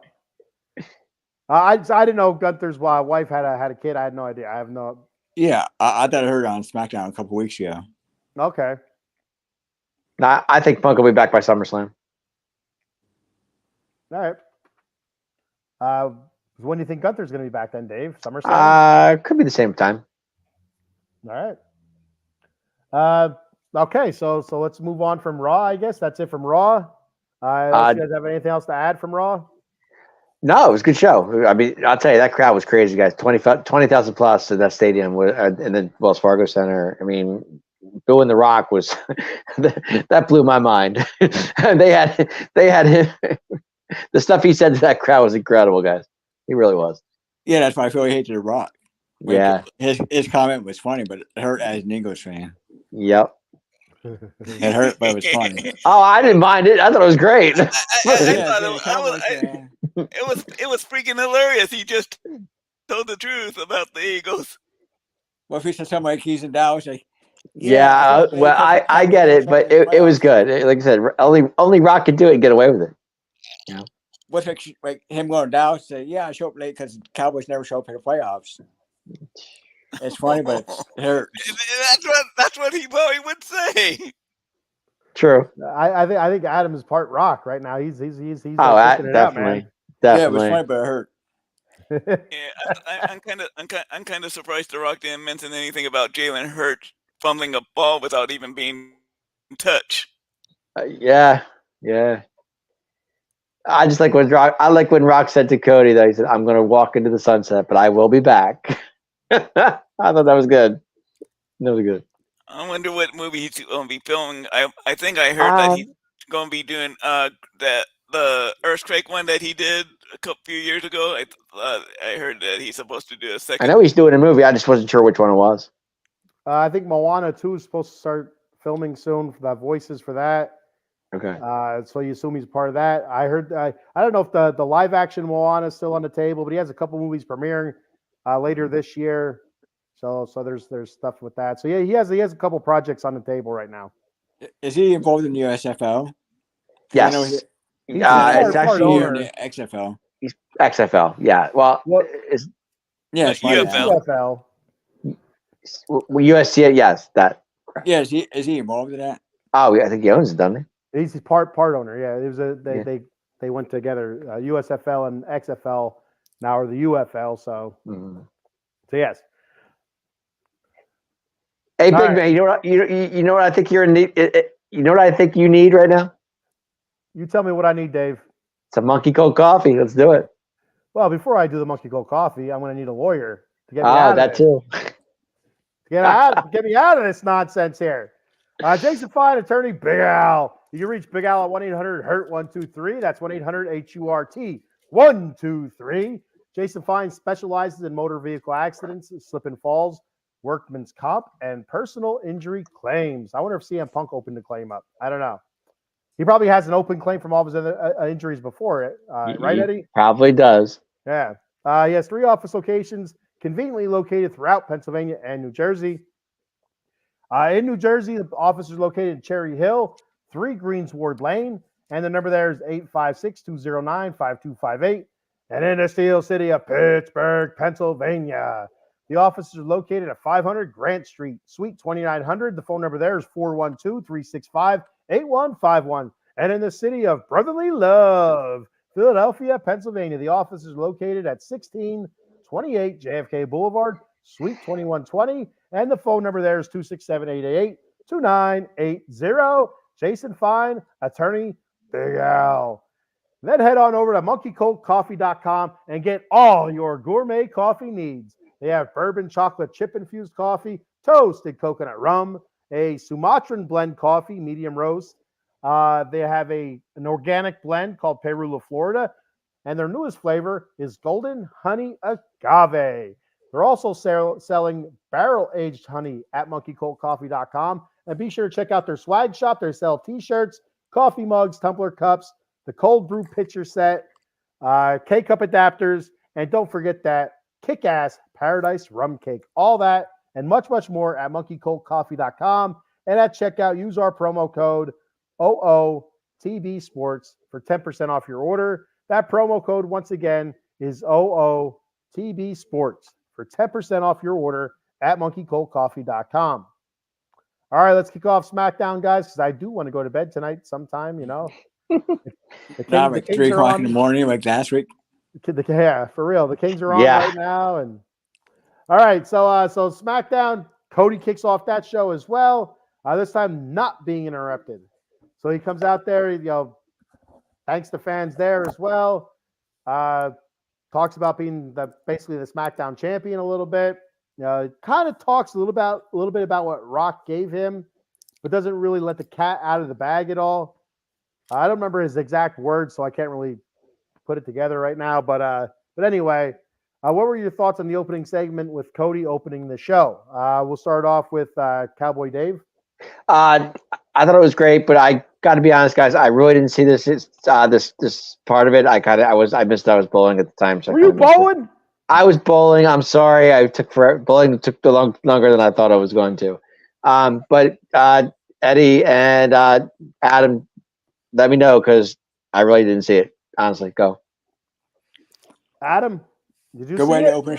Good way to open a show. Cody deserves his 15 minutes of fame or whatever. He finished the story, so now going SmackDown, get the big pop. He got a big pop. Good way to open a show. I agree. Just hope it's not a long title run.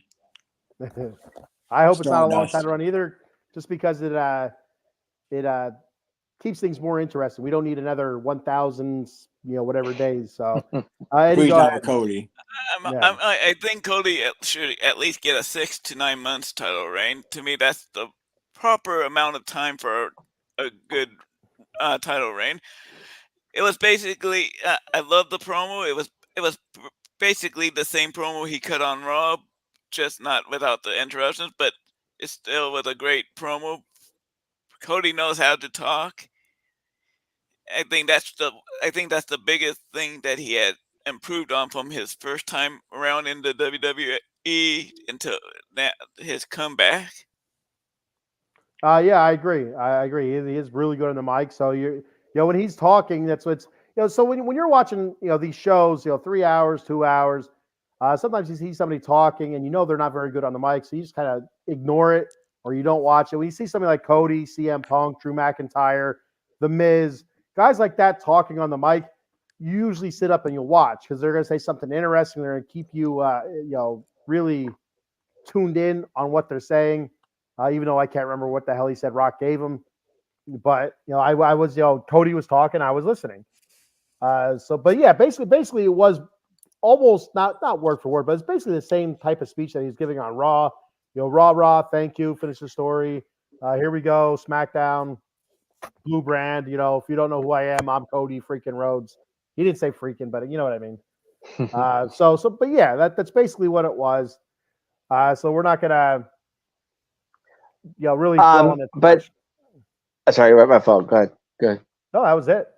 Okay. I was gonna say I did hear he did announce a new challenger, guys. I don't know who that is. Am I right? He did not announce a new challenger.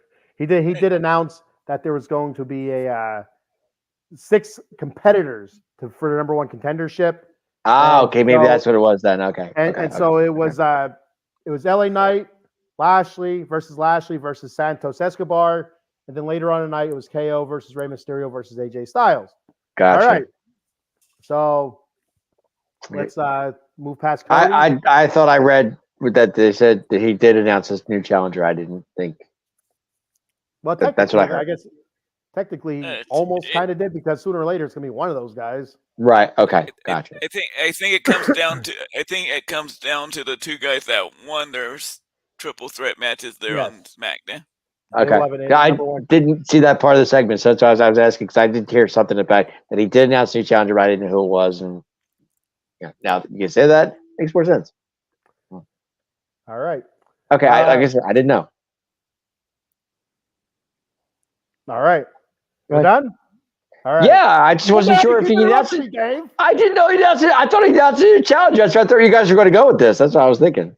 So the first match, to see who the first combatant would be for the number 1 contendership match, was LA Knight versus Lashley versus Santos Escobar. And so here's the problem I have with this.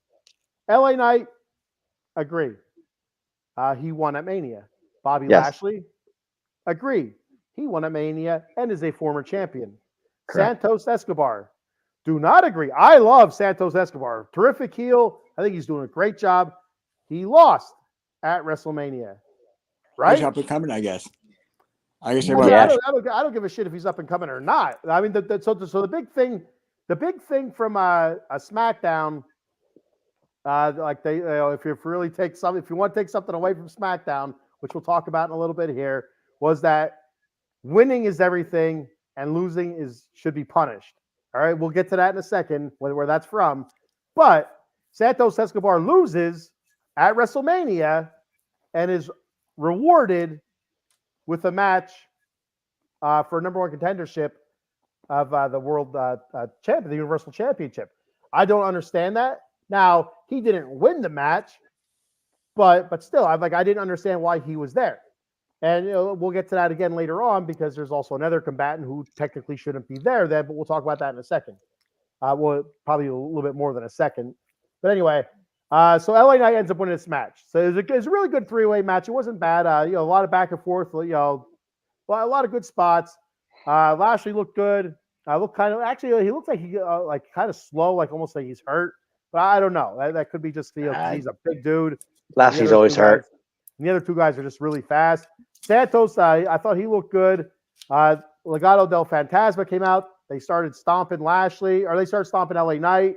Yeah. Then Lashley came in, and they eventually got over on him.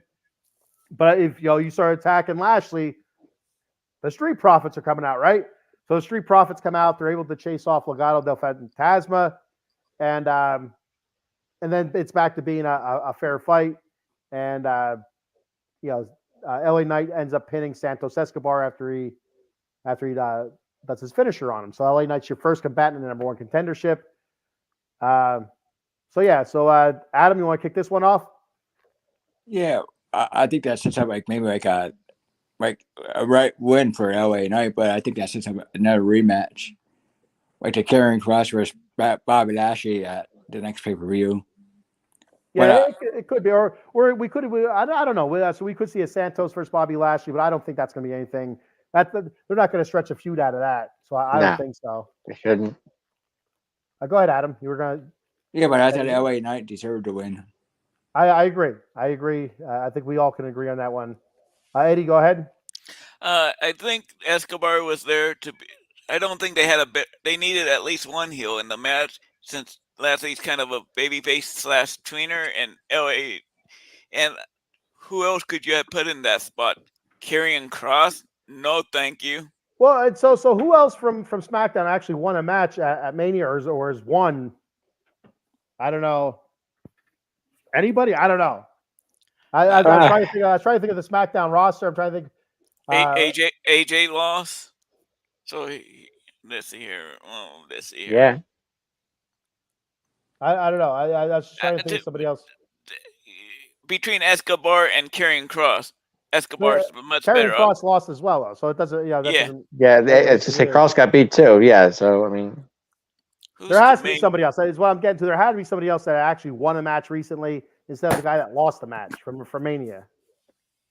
So I mean, I don't know. That was just my thought on it. I wasn't a big fan. No, they had to put somebody in the match, so they added him in there. Escobar was there to take the pin. Yeah, you're right. I didn't think Escobar was going to win.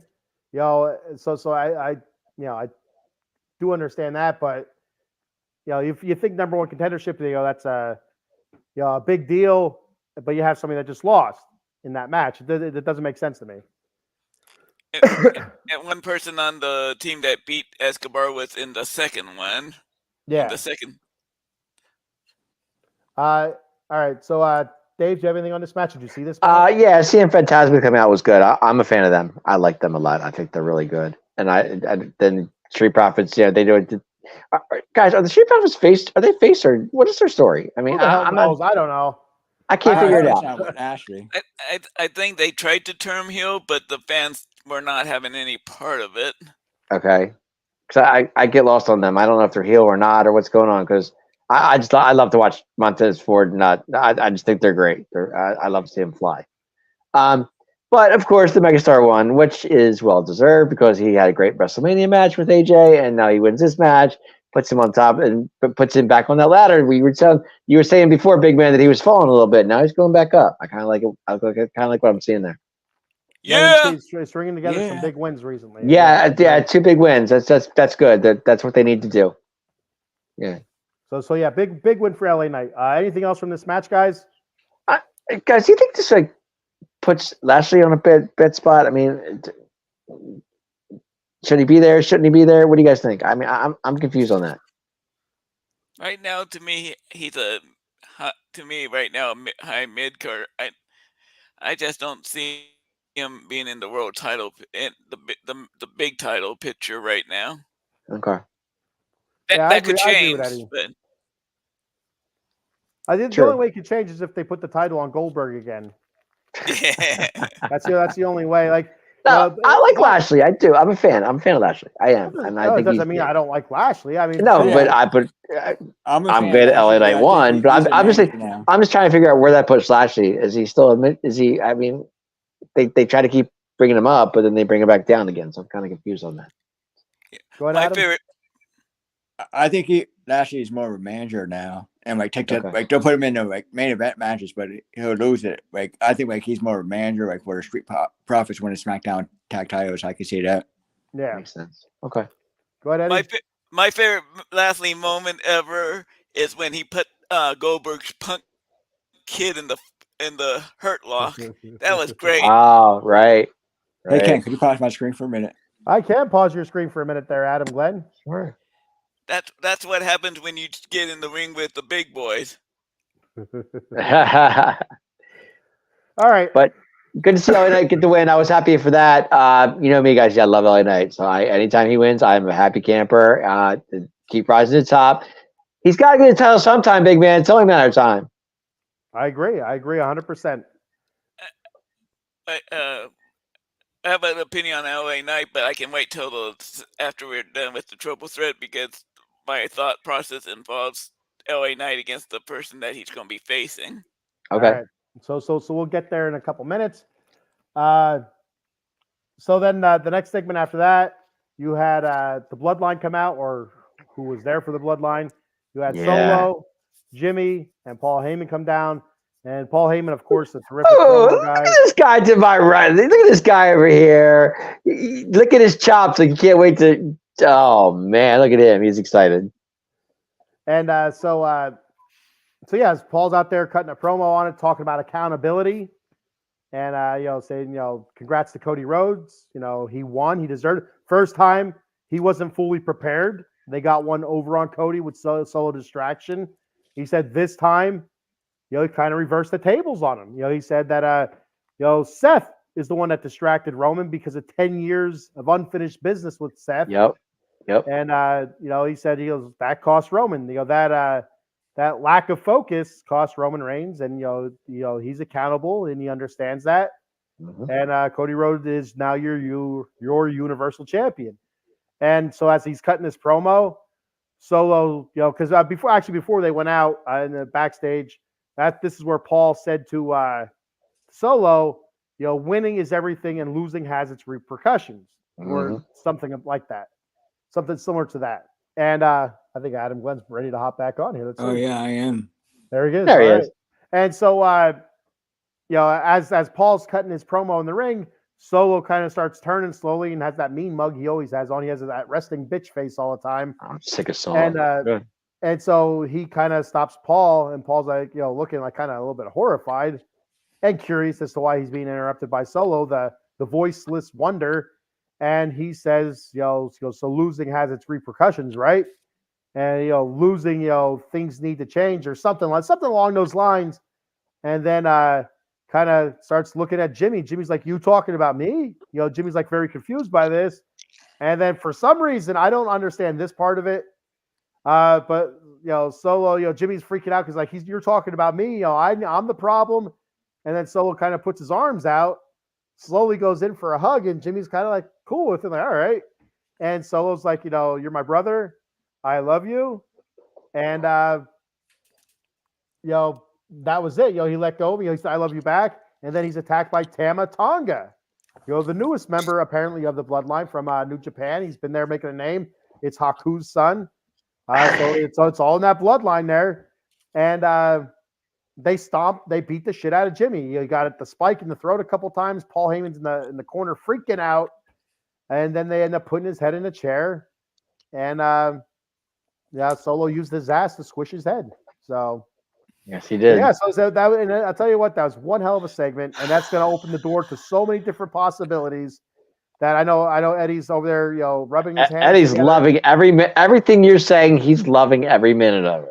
So before I hand off to you guys, I know where I have a pretty good idea where Eddie's going to go with this, but I know my thoughts on it. I could see them going almost new bloodline, old bloodline kind of thing. The way where it gets me is when they went to check on Jimmy's health. Paul Heyman came out. He said it's not good, and then Tama Tonga and Solo came back, and Paul's horrified, and he's looking at them, and Tama says, by orders of the tribal chief, and Paul's like, "What the hell are you talking about?" He talked to the tribal chief. Is he talking about a different tribal chief? Does that mean Solo is now the tribal chief, or does that mean The Rock is calling the shots, saying, "Hey, Roman can't get it done. I need to take this shit over"? So this is where I'm going with this, guys. Before I let you guys have at it, if we're gonna go new bloodline versus old bloodline, I could see Solo saying, he's the new bloodline. He's the tribal chief. You have Tama Tonga, and you have another Samoan, younger Samoan coming up against the old bloodline. Roman Reigns is pissed that Solo went the way he did, so you're gonna have Roman and the Usos, Jimmy and Jay, back together because Jimmy's gonna get his ass kicked, I think, time and time again. Or Jimmy's out for a little while, and Jay's kind of gonna be like, he's still my brother. He's pissed off about it's his twin, even though Solo is his brother as well. Kind of leads to a weird thing going on there. But I think that leads to the Usos getting back together for a new bloodline versus old bloodline thing. But if it's The Rock that's calling the shots now, then that could lead to The Rock and Roman, and you'd have The Rock, Tama, Solo, Roman, and the Usos. So let's start off with Eddie with this one. Eddie, go ahead and let me let us know what you're thinking now, buddy. This I got to hear. It was absolutely done to perfection. And I can explain to you why he hugged him and was the "I love you." It was kind of had that Godfather vibe. Oh my God, yeah. It's like I'm ripping around here, guys. Sorry. Okay. All right, we're good. And even if Solo is the tribal chief, I remember him. He can talk. He showed that he can talk. He doesn't need Paul Heyman as a mouthpiece. So I can see Paul Heyman sticking. I see Paul Heyman sticking with Roman on this. It was just done to perfection. The only thing that might have made it even a little better is if Jimmy was bleeding out of the mouth after having the chair slammed in his throat like that. Well, I thought Jimmy played it perfectly because he went limp and everything, and he was limp before after getting the spike, and then the ass to the head with the chair around his neck. He went limp right away again. I thought he did a great job selling that. But yeah, anything else, Eddie? Go ahead. Yeah, Solo, he's the opposite of Roman. Roman, he never turned on Jimmy or Jay when they were having problems. It was them that turned on Roman. So Right. True. Roman still has a little bit of a heart. Solo has no heart. He has no soul. And I know who the third. Since they already announced that they signed him, the third member is going to be Jacob Fatu, who's as vicious, maybe even more vicious than Solo. So it's I think this is going to lead up to a 8-man war game match at Survivor Series, with Roman being the guy and leading the new bloodline. And I think I have an idea who might be the fourth member with Roman and Jimmy and Jay. I wouldn't be surprised if Sammy is their fourth. Sammy's wow. All right, you know what? That's actually not a bad. That's actually not a bad thing. Yeah, that's not that a he said bad thought. Adam, go ahead, buddy. I thought it was a great segment and explains why Jey Uso did not win that IC title. I think the Usos will be back.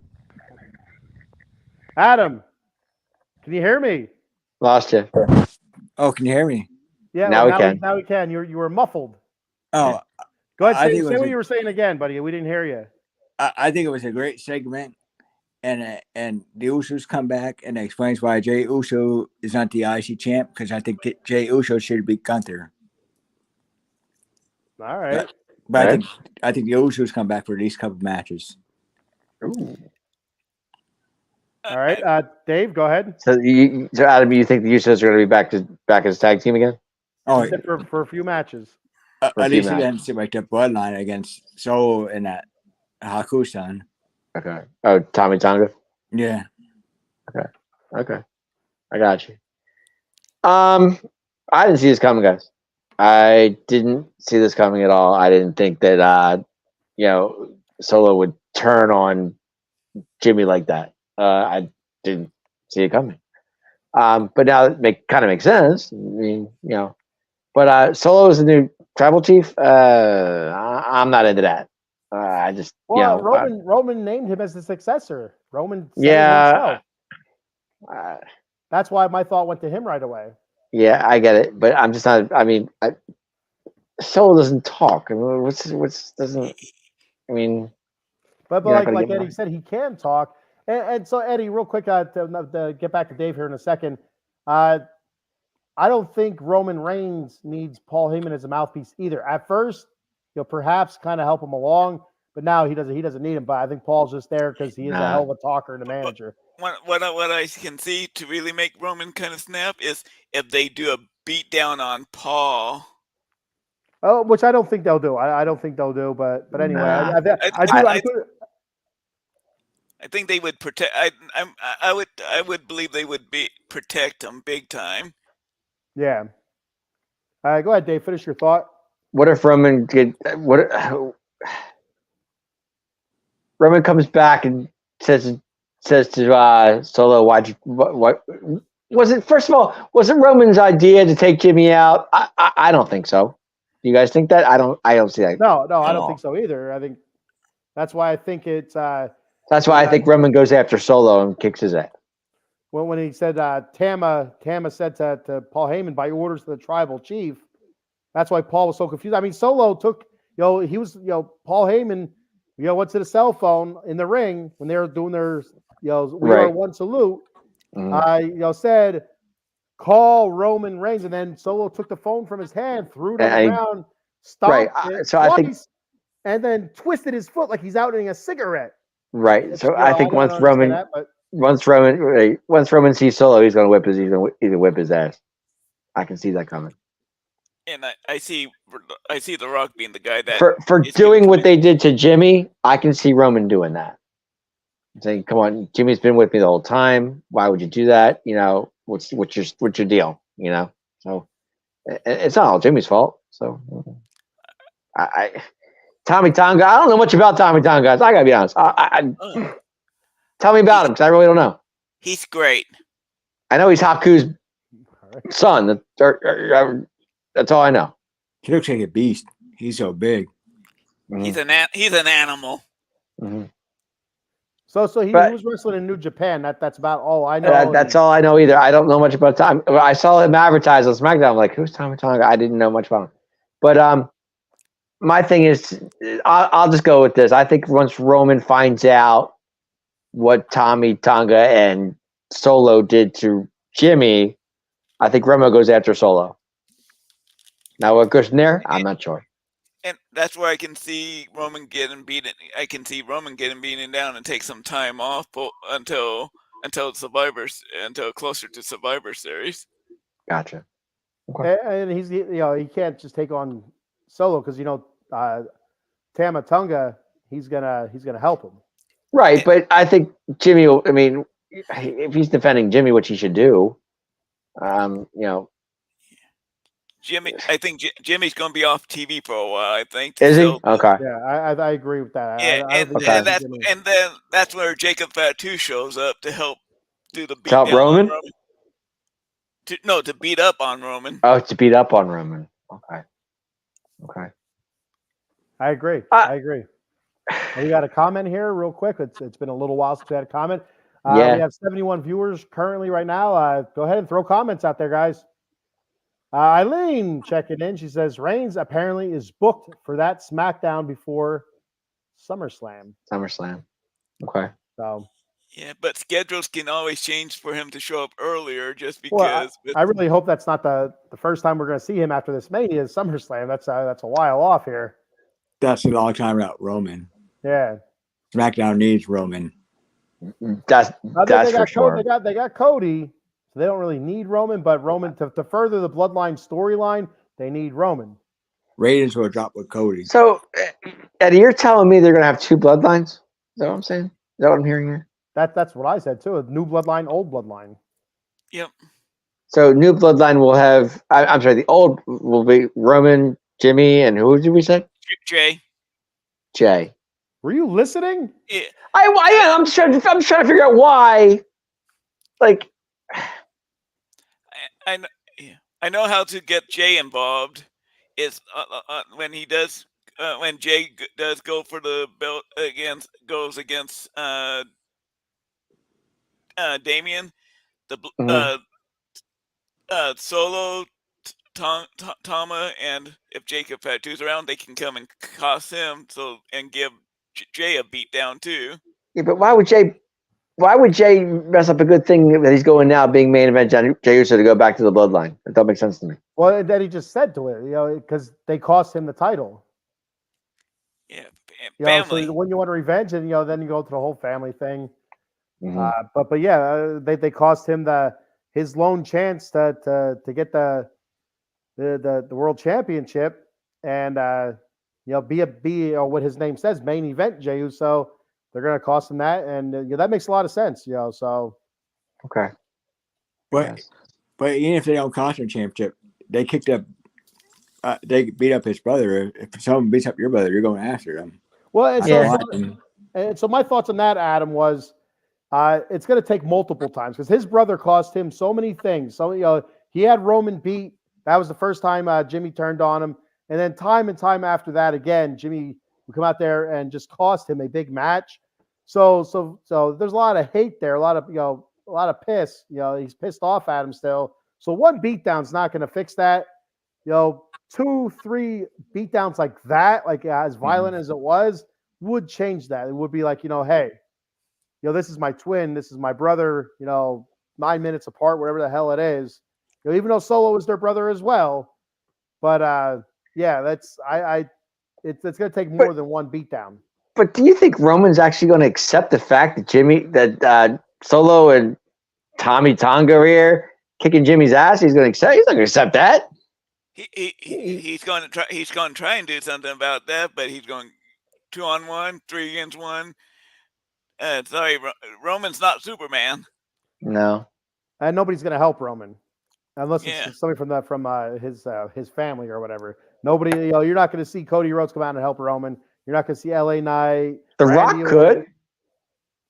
No, But that's yeah, right. I see Rock being the person behind Solo's actions. And that's something I said too. It could be, it's either Solo on his own or The Rock is pushing towards that.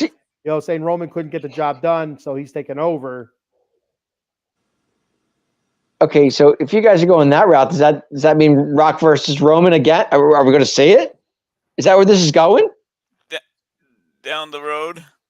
Down the road? Yeah. That we didn't see the first WrestleMania that we're supposed to see. Yeah. So all this is going to be all this happening between this bloodline and this and that is between Rock and Roman, is what you're telling me.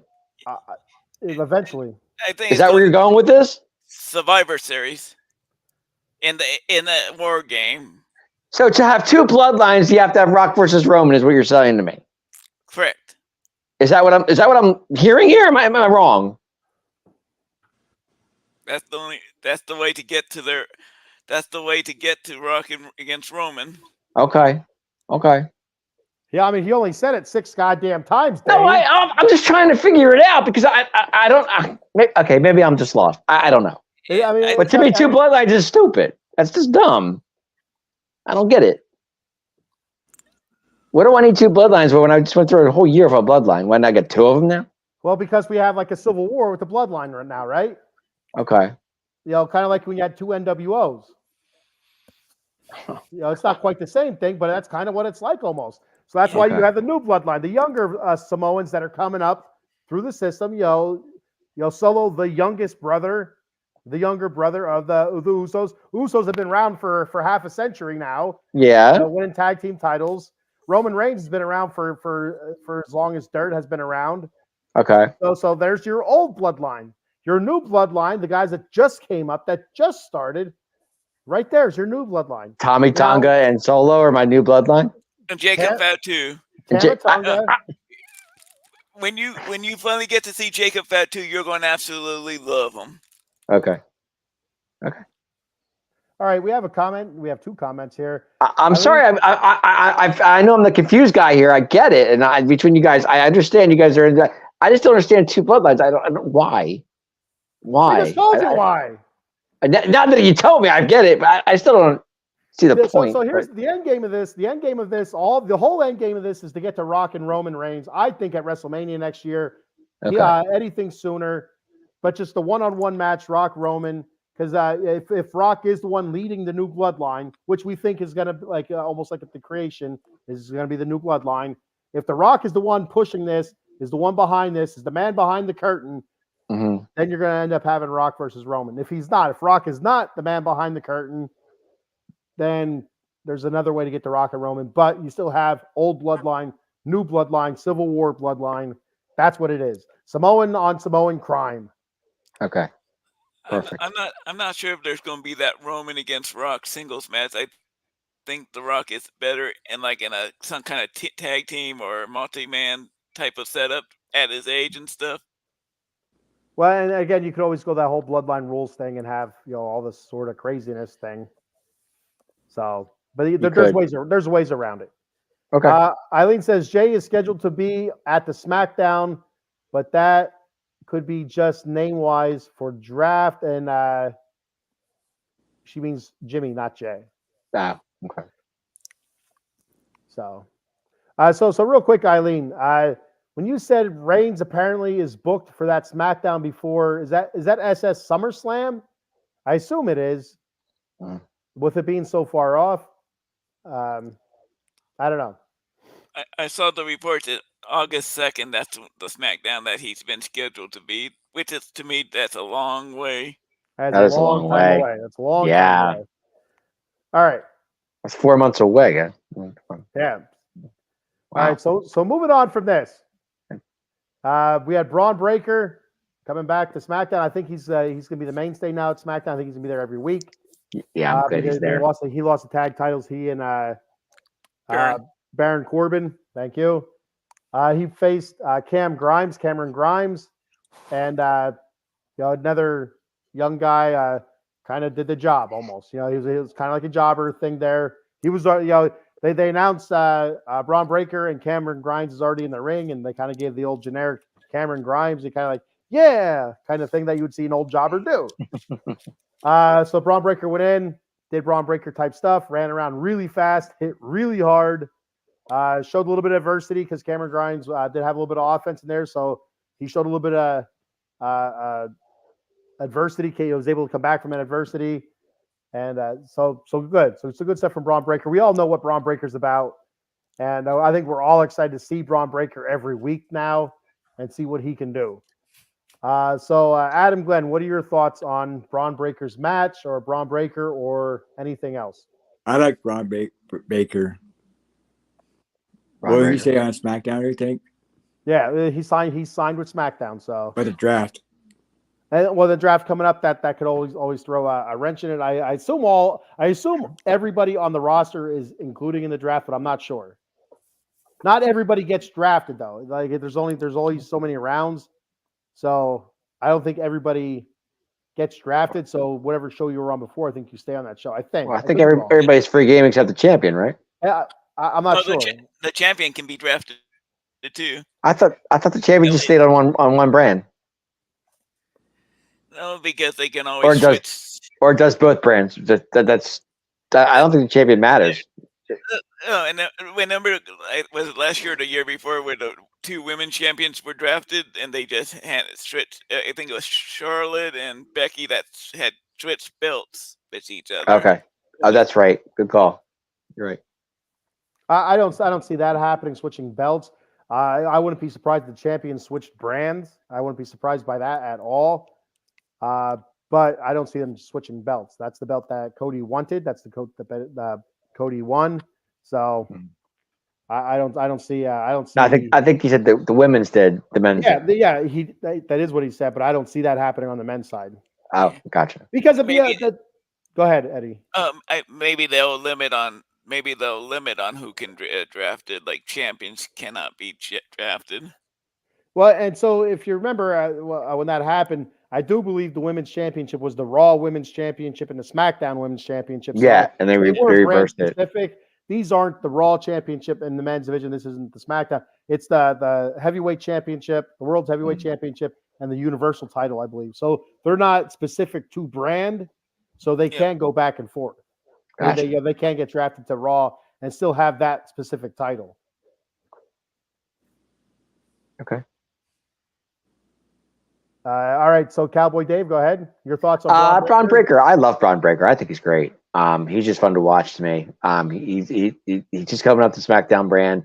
But I do have one question for all you guys. Do you think Braun Breaker is the new Goldberg? I hope not. He's more than that. I mean, so far he is undefeated on SmackDown. But I'm just saying, does that continue like Goldberg was undefeated on WCW? Are we seeing the same thing here, or what? There's a slight difference. Braun Breaker has talent, unlike Goldberg. Okay.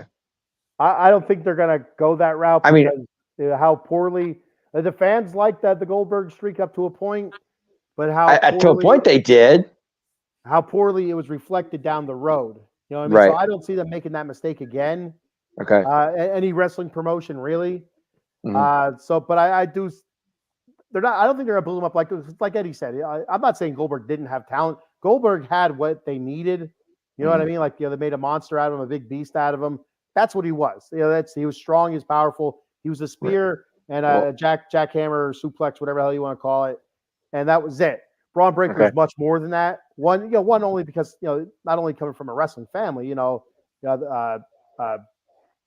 Rick Steiner's son, right?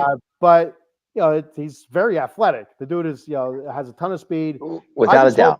I just hope it's not going to be like that where he comes in, spear, screams, does another spear, and that's it. Hopefully we can see longer matches and something a little bit more to his skill set here.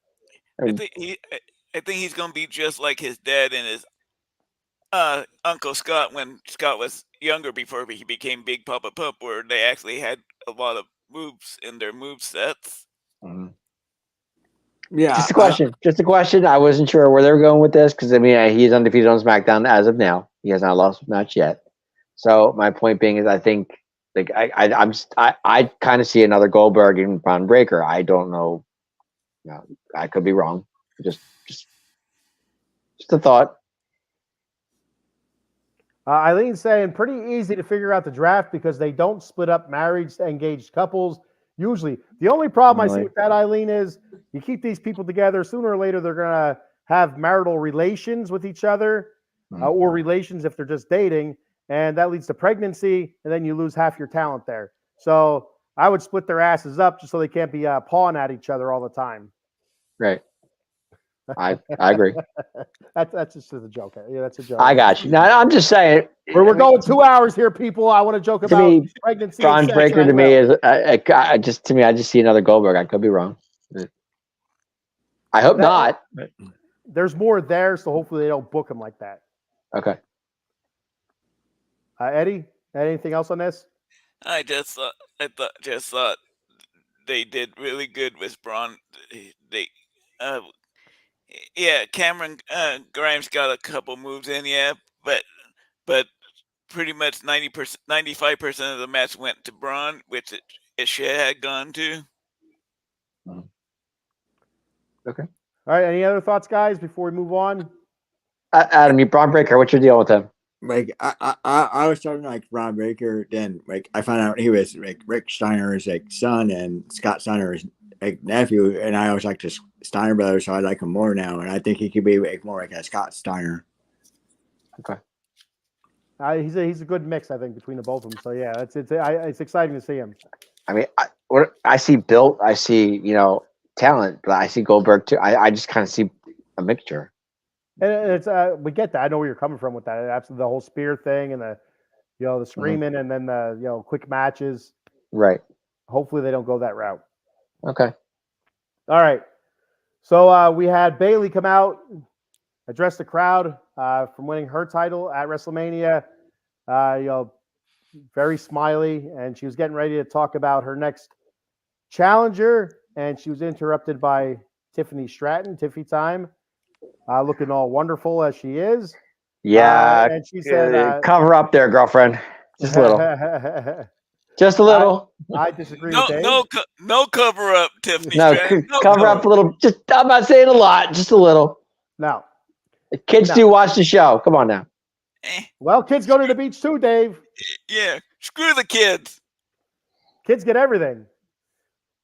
The Chad Gables kids probably at home crying because Just saying, kids do watch the show. Cover up just a little bit. I'm not saying much. Just a little. No. We need the All right. attitude era back. I don't know. We don't need the full attitude era back. We need anyway. I get it. It's Tiffy time. I get it, guys. I see where you're going with it. Just cover up a little. That's all I'm asking. No. So Tiffany comes out and she says, "Oh, you're going to start an open challenge." Bailey's like, "That's not exactly what I was going to say." She said, "I already know the first challenger challenge that I'm going to offer out is going to be her friend Naomi, who had her back Of course. and still believed in her." And Tiffany was not happy. She said, "I just beat her ass the week before. Why should she get an opportunity?" Well, Naomi came out and she was not happy about it. So that led to an impromptu match between Tiffy Time and Naomi. Not a bad match. Actually, a pretty decent match. I was surprised that actually Naomi went over. I was surprised. But I thought Tiffany Stratton looked better out of the two. And I do expect her to be in that title picture. And I do expect her to be in that title picture rather soon because I think she's going to be involved in that match somehow. Whether she's costing Naomi the chance to win or whatever, I think she's going to insert herself into that match. So, Adam, your thoughts on this, or were you pissing for this match too? Pissing for this match. I want right. I want Stratton in the main event. All right. How about Stratton over Raw, bring Charlotte back for a SmackDown? Well, I guess Charlotte should be getting pretty close to she's back. close. Yeah. So I wouldn't be surprised if we don't see her relatively soon over the next month or so. So yeah, and Charlotte is SmackDown. She is SmackDown right now. Yes, she is. Until the draft. So yeah, I'd like to see Stratton and Charlotte go at it. I really do. I see Tiffy Time and Charlotte go at it. I think that'd be a good match. And so yeah, Eddie, thoughts? I would rather see.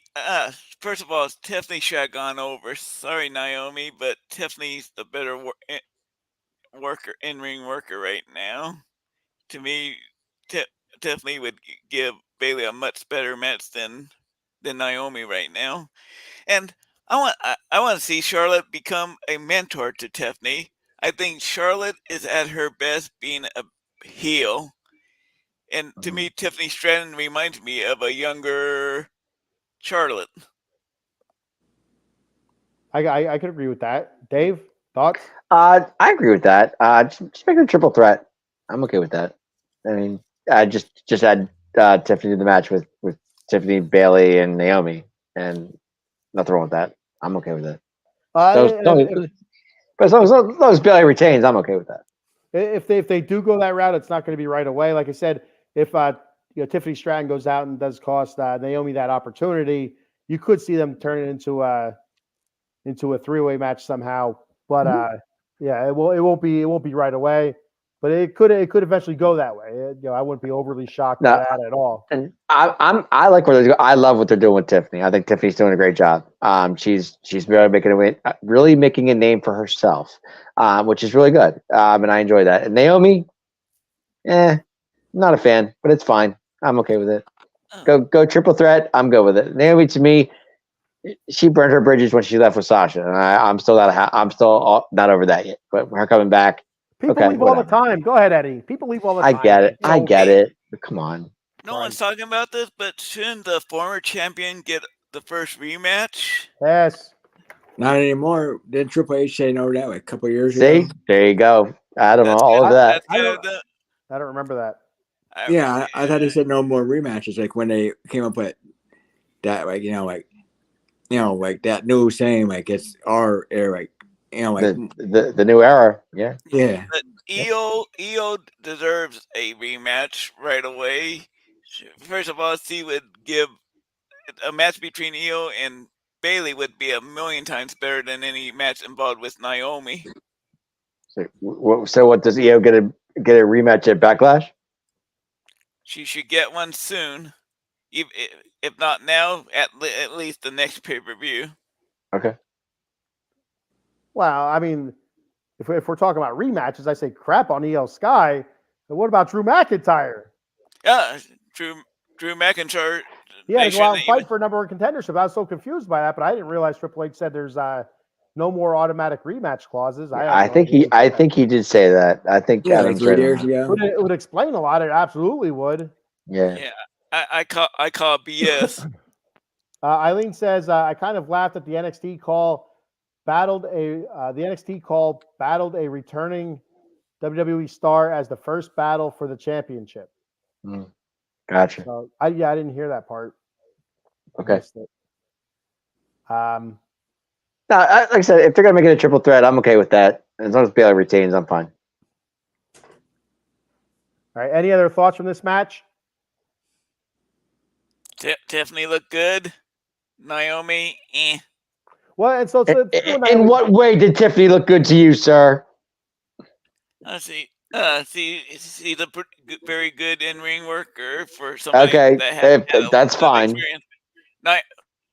Naomi, who's been a wrestler many more years, looked like an amateur in the ring. Right, I got you.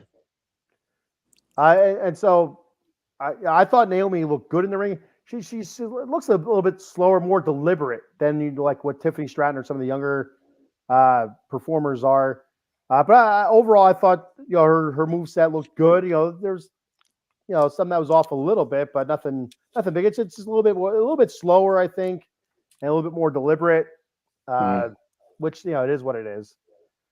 All right, so we'll move on from this and go to our favorite Chelsea Green again. Her and Piper Niven, they were able to talk to the SmackDown GM, whose name escapes my head right Nick now. Aldis. Nick Aldis. Yeah, Nick Aldis. Yes. Thank you very much. They're hey, we want a tag team match to show people hey, we're back and on the road to a championship here or whatever. And he sends them out there. He said, "You got it." And they said, "Yeah, all right. You we know you won't screw us over, Nick Aldis, like that idiot Pierce did on Raw." Well, he sends Jade out first, and then he sends Bianca out. And Jade do a double time, right? I got you. Chelsea was not happy. No. So it wasn't as quite a squash match this time because Piper did go in there and did get some moves in there. But then she did tag in Chelsea again, and Bianca tug in Jade Cargill, and she tried running to tag Piper in, but Piper was nowhere to be found, and she got slammed on her face for it. So quick match again. Nothing really surprising there. Any thoughts on this match, guys? Once again, Jade and Bianca, like I said earlier in the show, I love to see them together. I think they're a very good tag team. I have no problem with that. Good for them. It's all good. Got a comment here from Paul Spencer. They should be I guess on the road to the tag team titles. Is that right? Jade and Jade Bianca. Yeah, Mm-hmm. they should be. They should. That's the start, and But, they're basically wearing matching outfits, so that tells you they're. That's what I'm saying. They should be on the road to the tag team championships. Yeah. Yep. Paul Spencer checking. He says, "Holy shit! Max Holloway just sent Gaethje into next week. 9 out of 10 so far on Paul's betting card. # Max Holloway, the new baddest mother effer in the world. The BMF title, which is the one that The Rock debuted a few years ago. Yes. I can't think of the guy's name. Yeah. I could picture him, but I can't think of his name right now. Mm-hmm. Kind of like looks like Santos Escobar almost. Come on, Eddie, you know this. I think Gunther can make that claim of being the baddest MFer. He would take that title right off of Gaethje.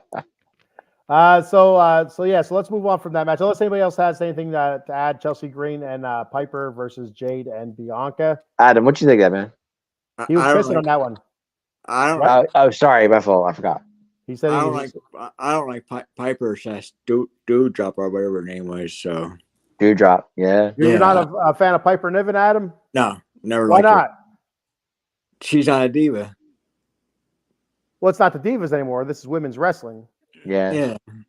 But Piper is as good of a she's a million times better than the refrigerator Jax.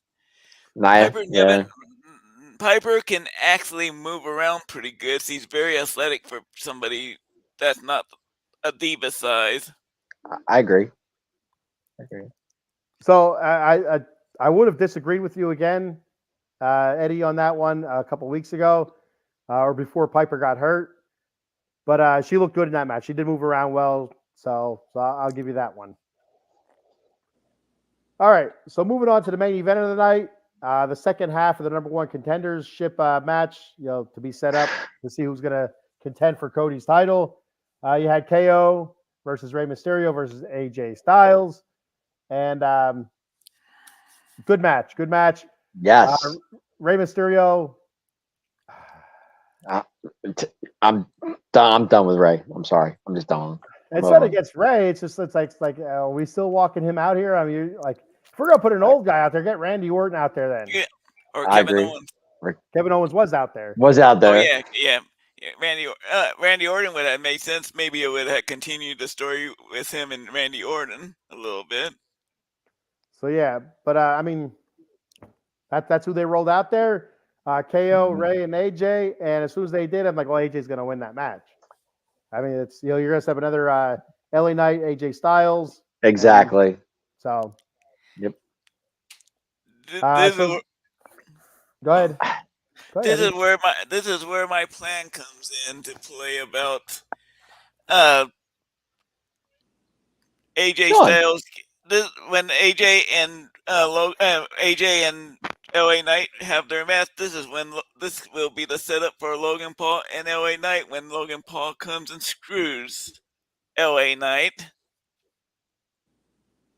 All right. Okay. You see that setup. That sets up a feud there. So that wouldn't be a big surprise then, now that Eddie has spilled the beans on his thoughts with that. What's up, Sean? Sean checking in says, yo, what's up, buddy? Eileen says, time for Ray to retire from in-ring action. I get they wanted him to give him one last run or whatever, but he's saying that he should switch to being LWO manager. So I think Ray's time is coming up, but I think it's going to be like a retirement type match against Dom, and I think that's that would be the perfect scenario for that. I agree. I think Dom retires him, and you see the embrace between father and son because that would be his last match, and that'd be good. So, and I think a lot of people might want to see that. Sure, why not? So anyway, my thoughts on this match. Yeah, good. It wasn't terrible. Like I said, as soon as LA Knight won, I knew that AJ Styles was going to win. And I was hoping KO, but I still knew that AJ was going to win. And so the whole thing, before the match started, you had an LWO talking. And I guess earlier in the night, Santos Escobar and the LDF said that they didn't touch Dragon Lee. And they all kind of laughed. So, who did touch? Who's the one that hurt Dragon Lee? Yeah, that's what I want to know. So you go to the LWO. They're talking in the locker room, and he was talking. Ray was talking about karma and stuff like that. And he said, he goes, the one thing, everything does come out eventually. So my thought is that it was Carlito. Yeah. Carlito, and because he's always been a terrific heel, and at least a nice little Rey Mysterio versus Carlito match or whatever. LWO, LDF again. Now that you have Andrade on that side, send Carlito to the other side. That's what I think anyway. I think it's Carlito's the one that attacked Dragon Lee, and we'll eventually see that. Makes sense. Carlito could have the perfect excuse that jealousy of Andrade, and to me, Andrade will make the perfect when Ray's no longer wrestling full time. Andrade can be that baby face for the young Hispanic people to look up to. Sure.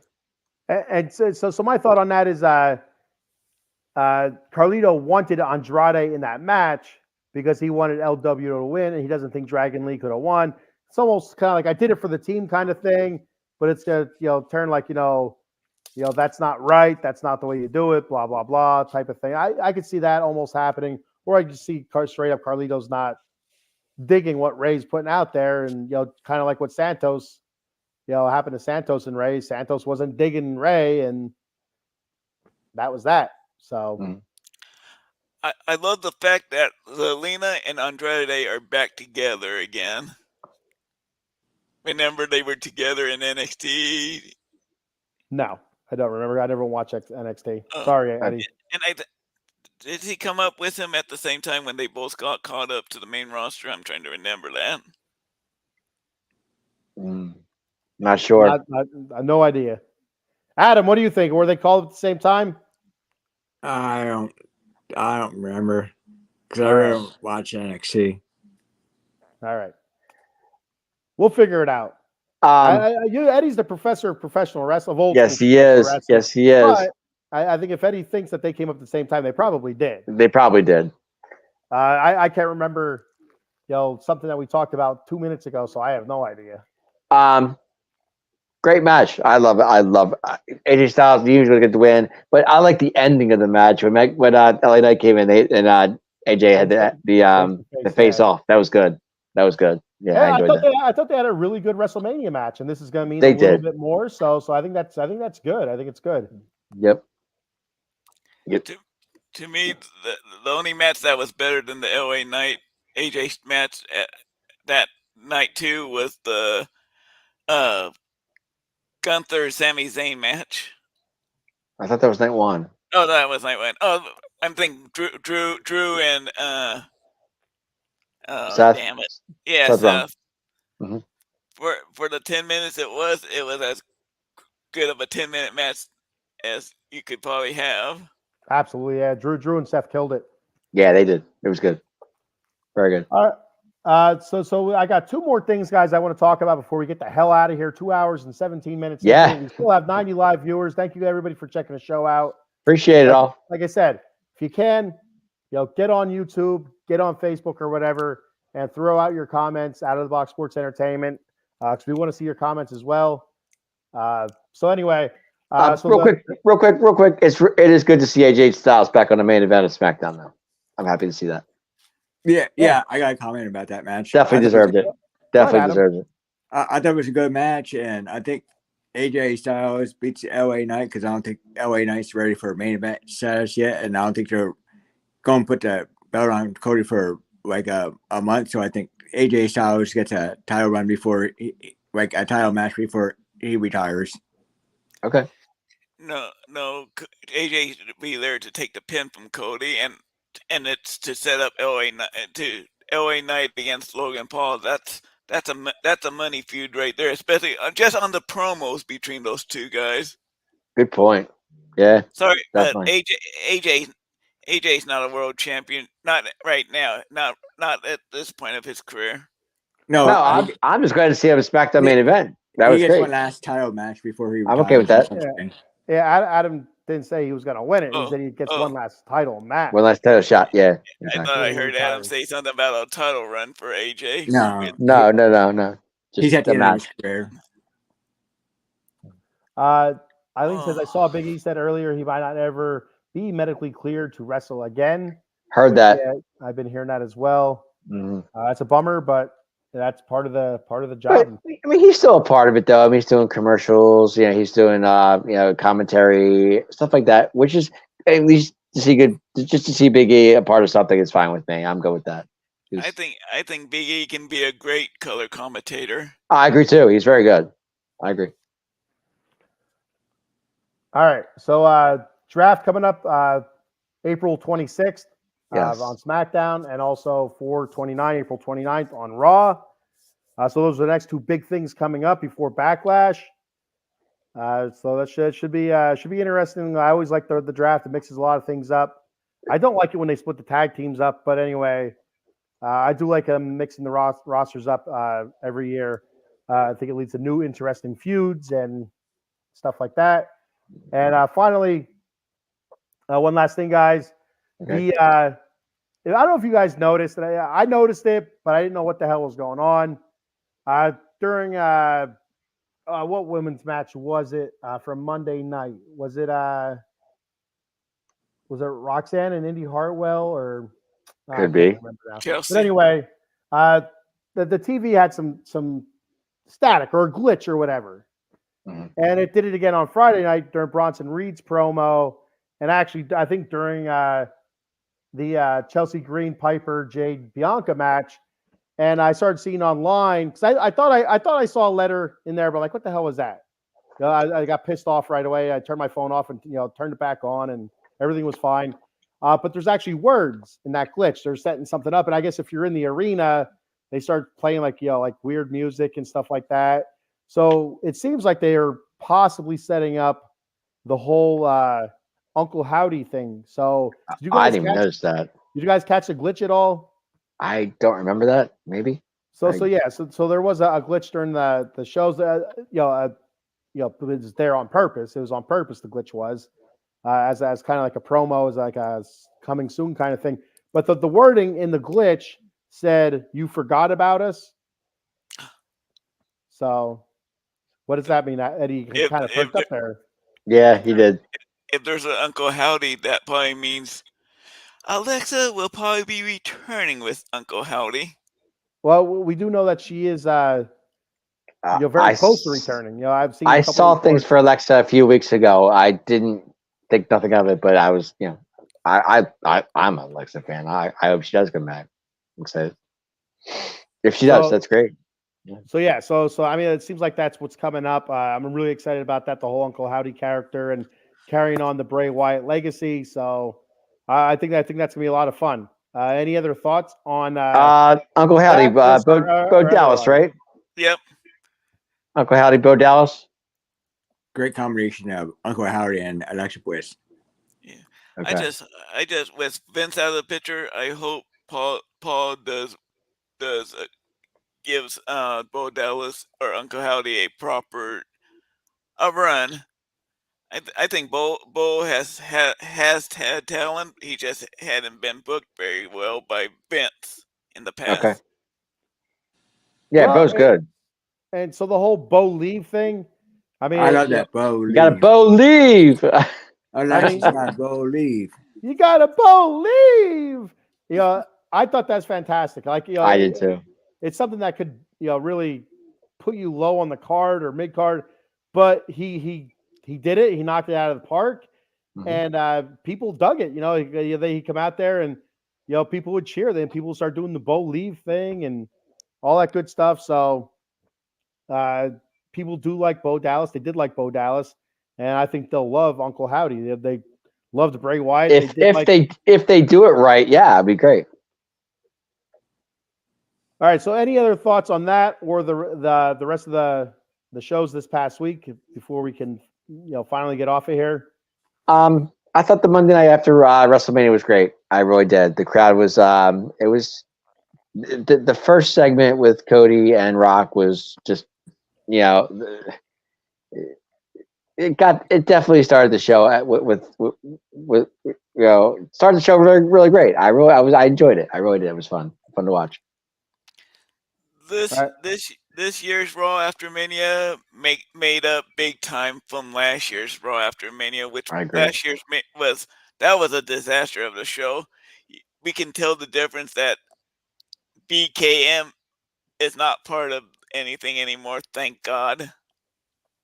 BKM. Oh, God. Vincent Kennedy. I had to catch that when you said that. Like, okay, gotcha. Okay. All right. Anything else, guys? Adam, anything? That's it. I thought there was a few good segments, Raw and SmackDown. But I don't know if they really carried the momentum from like WrestleMania. WrestleMania was awesome. I thought like WrestleMania, like after watching WrestleMania and Raw, it's like your team scoring 20 runs in one game and scoring 2 runs the next game. Like they're a big letdown. It's I won't go that far with it, Adam, but it is really hard to follow up something Raw or WrestleMania. That was the best WrestleMania I ever seen. I agree. I haven't seen all of them, but I've seen quite a few of them, and for me, that was the best WrestleMania I ever seen. It's definitely top 5. And it's hard to follow up. You know, it's like going on after like Metallica. You know what I mean? Like you do the best you can. And I thought it was a good Raw after WrestleMania. Good to not great, but good to really good. And Smack or WrestleMania. God damn it, WrestleMania was really really great. So it's kind of that's hard to follow up. But I think they did a good job with it. The whole shows definitely top 5. Number 1 still WrestleMania 3 to me. I mean, Andre versus Hogan will never you can't. And Steamboat and Macho Man killed it. To me, that's still number 1. That's still the number 1 WrestleMania in my view. I mean, when you have 93,000 plus in the Silverdome with Andre and Hogan, that just to me you can't beat that. I know we did, but to me that's just number 1. That's just, to me that's number 1. Always. Yeah, to me, it might not have been a great match, but it was a history-making match. Right, exactly. Yeah. Yep. All right. Anything else? No, I got nothing. Nope. All right. But we do have a dedicated fan. Sean is watching from work. Oh, there you go.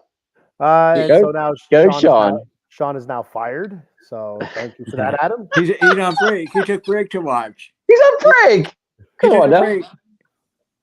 He took a break. He's a too late now, fan. buddy. It's out there. It's too late now. It's out there, man. That's it for him. Come on. All right, guys. Thank you for everybody commenting. Sean on break, of course. The time that he did comment was the time that he would be on break. So yes, Adam, you're right. He was on break. We're trying to get him fired. I'm always trying to get that fat ass fired. You're right. So anyway, I'm just teasing. Thank you everybody for commenting. Thank you everybody for watching and staying on with us almost 2.5 hours later. 92 viewers. That's fantastic.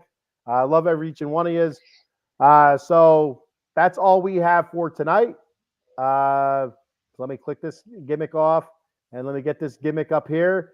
And let me tell Cowboy Dave, tell him whose game it is.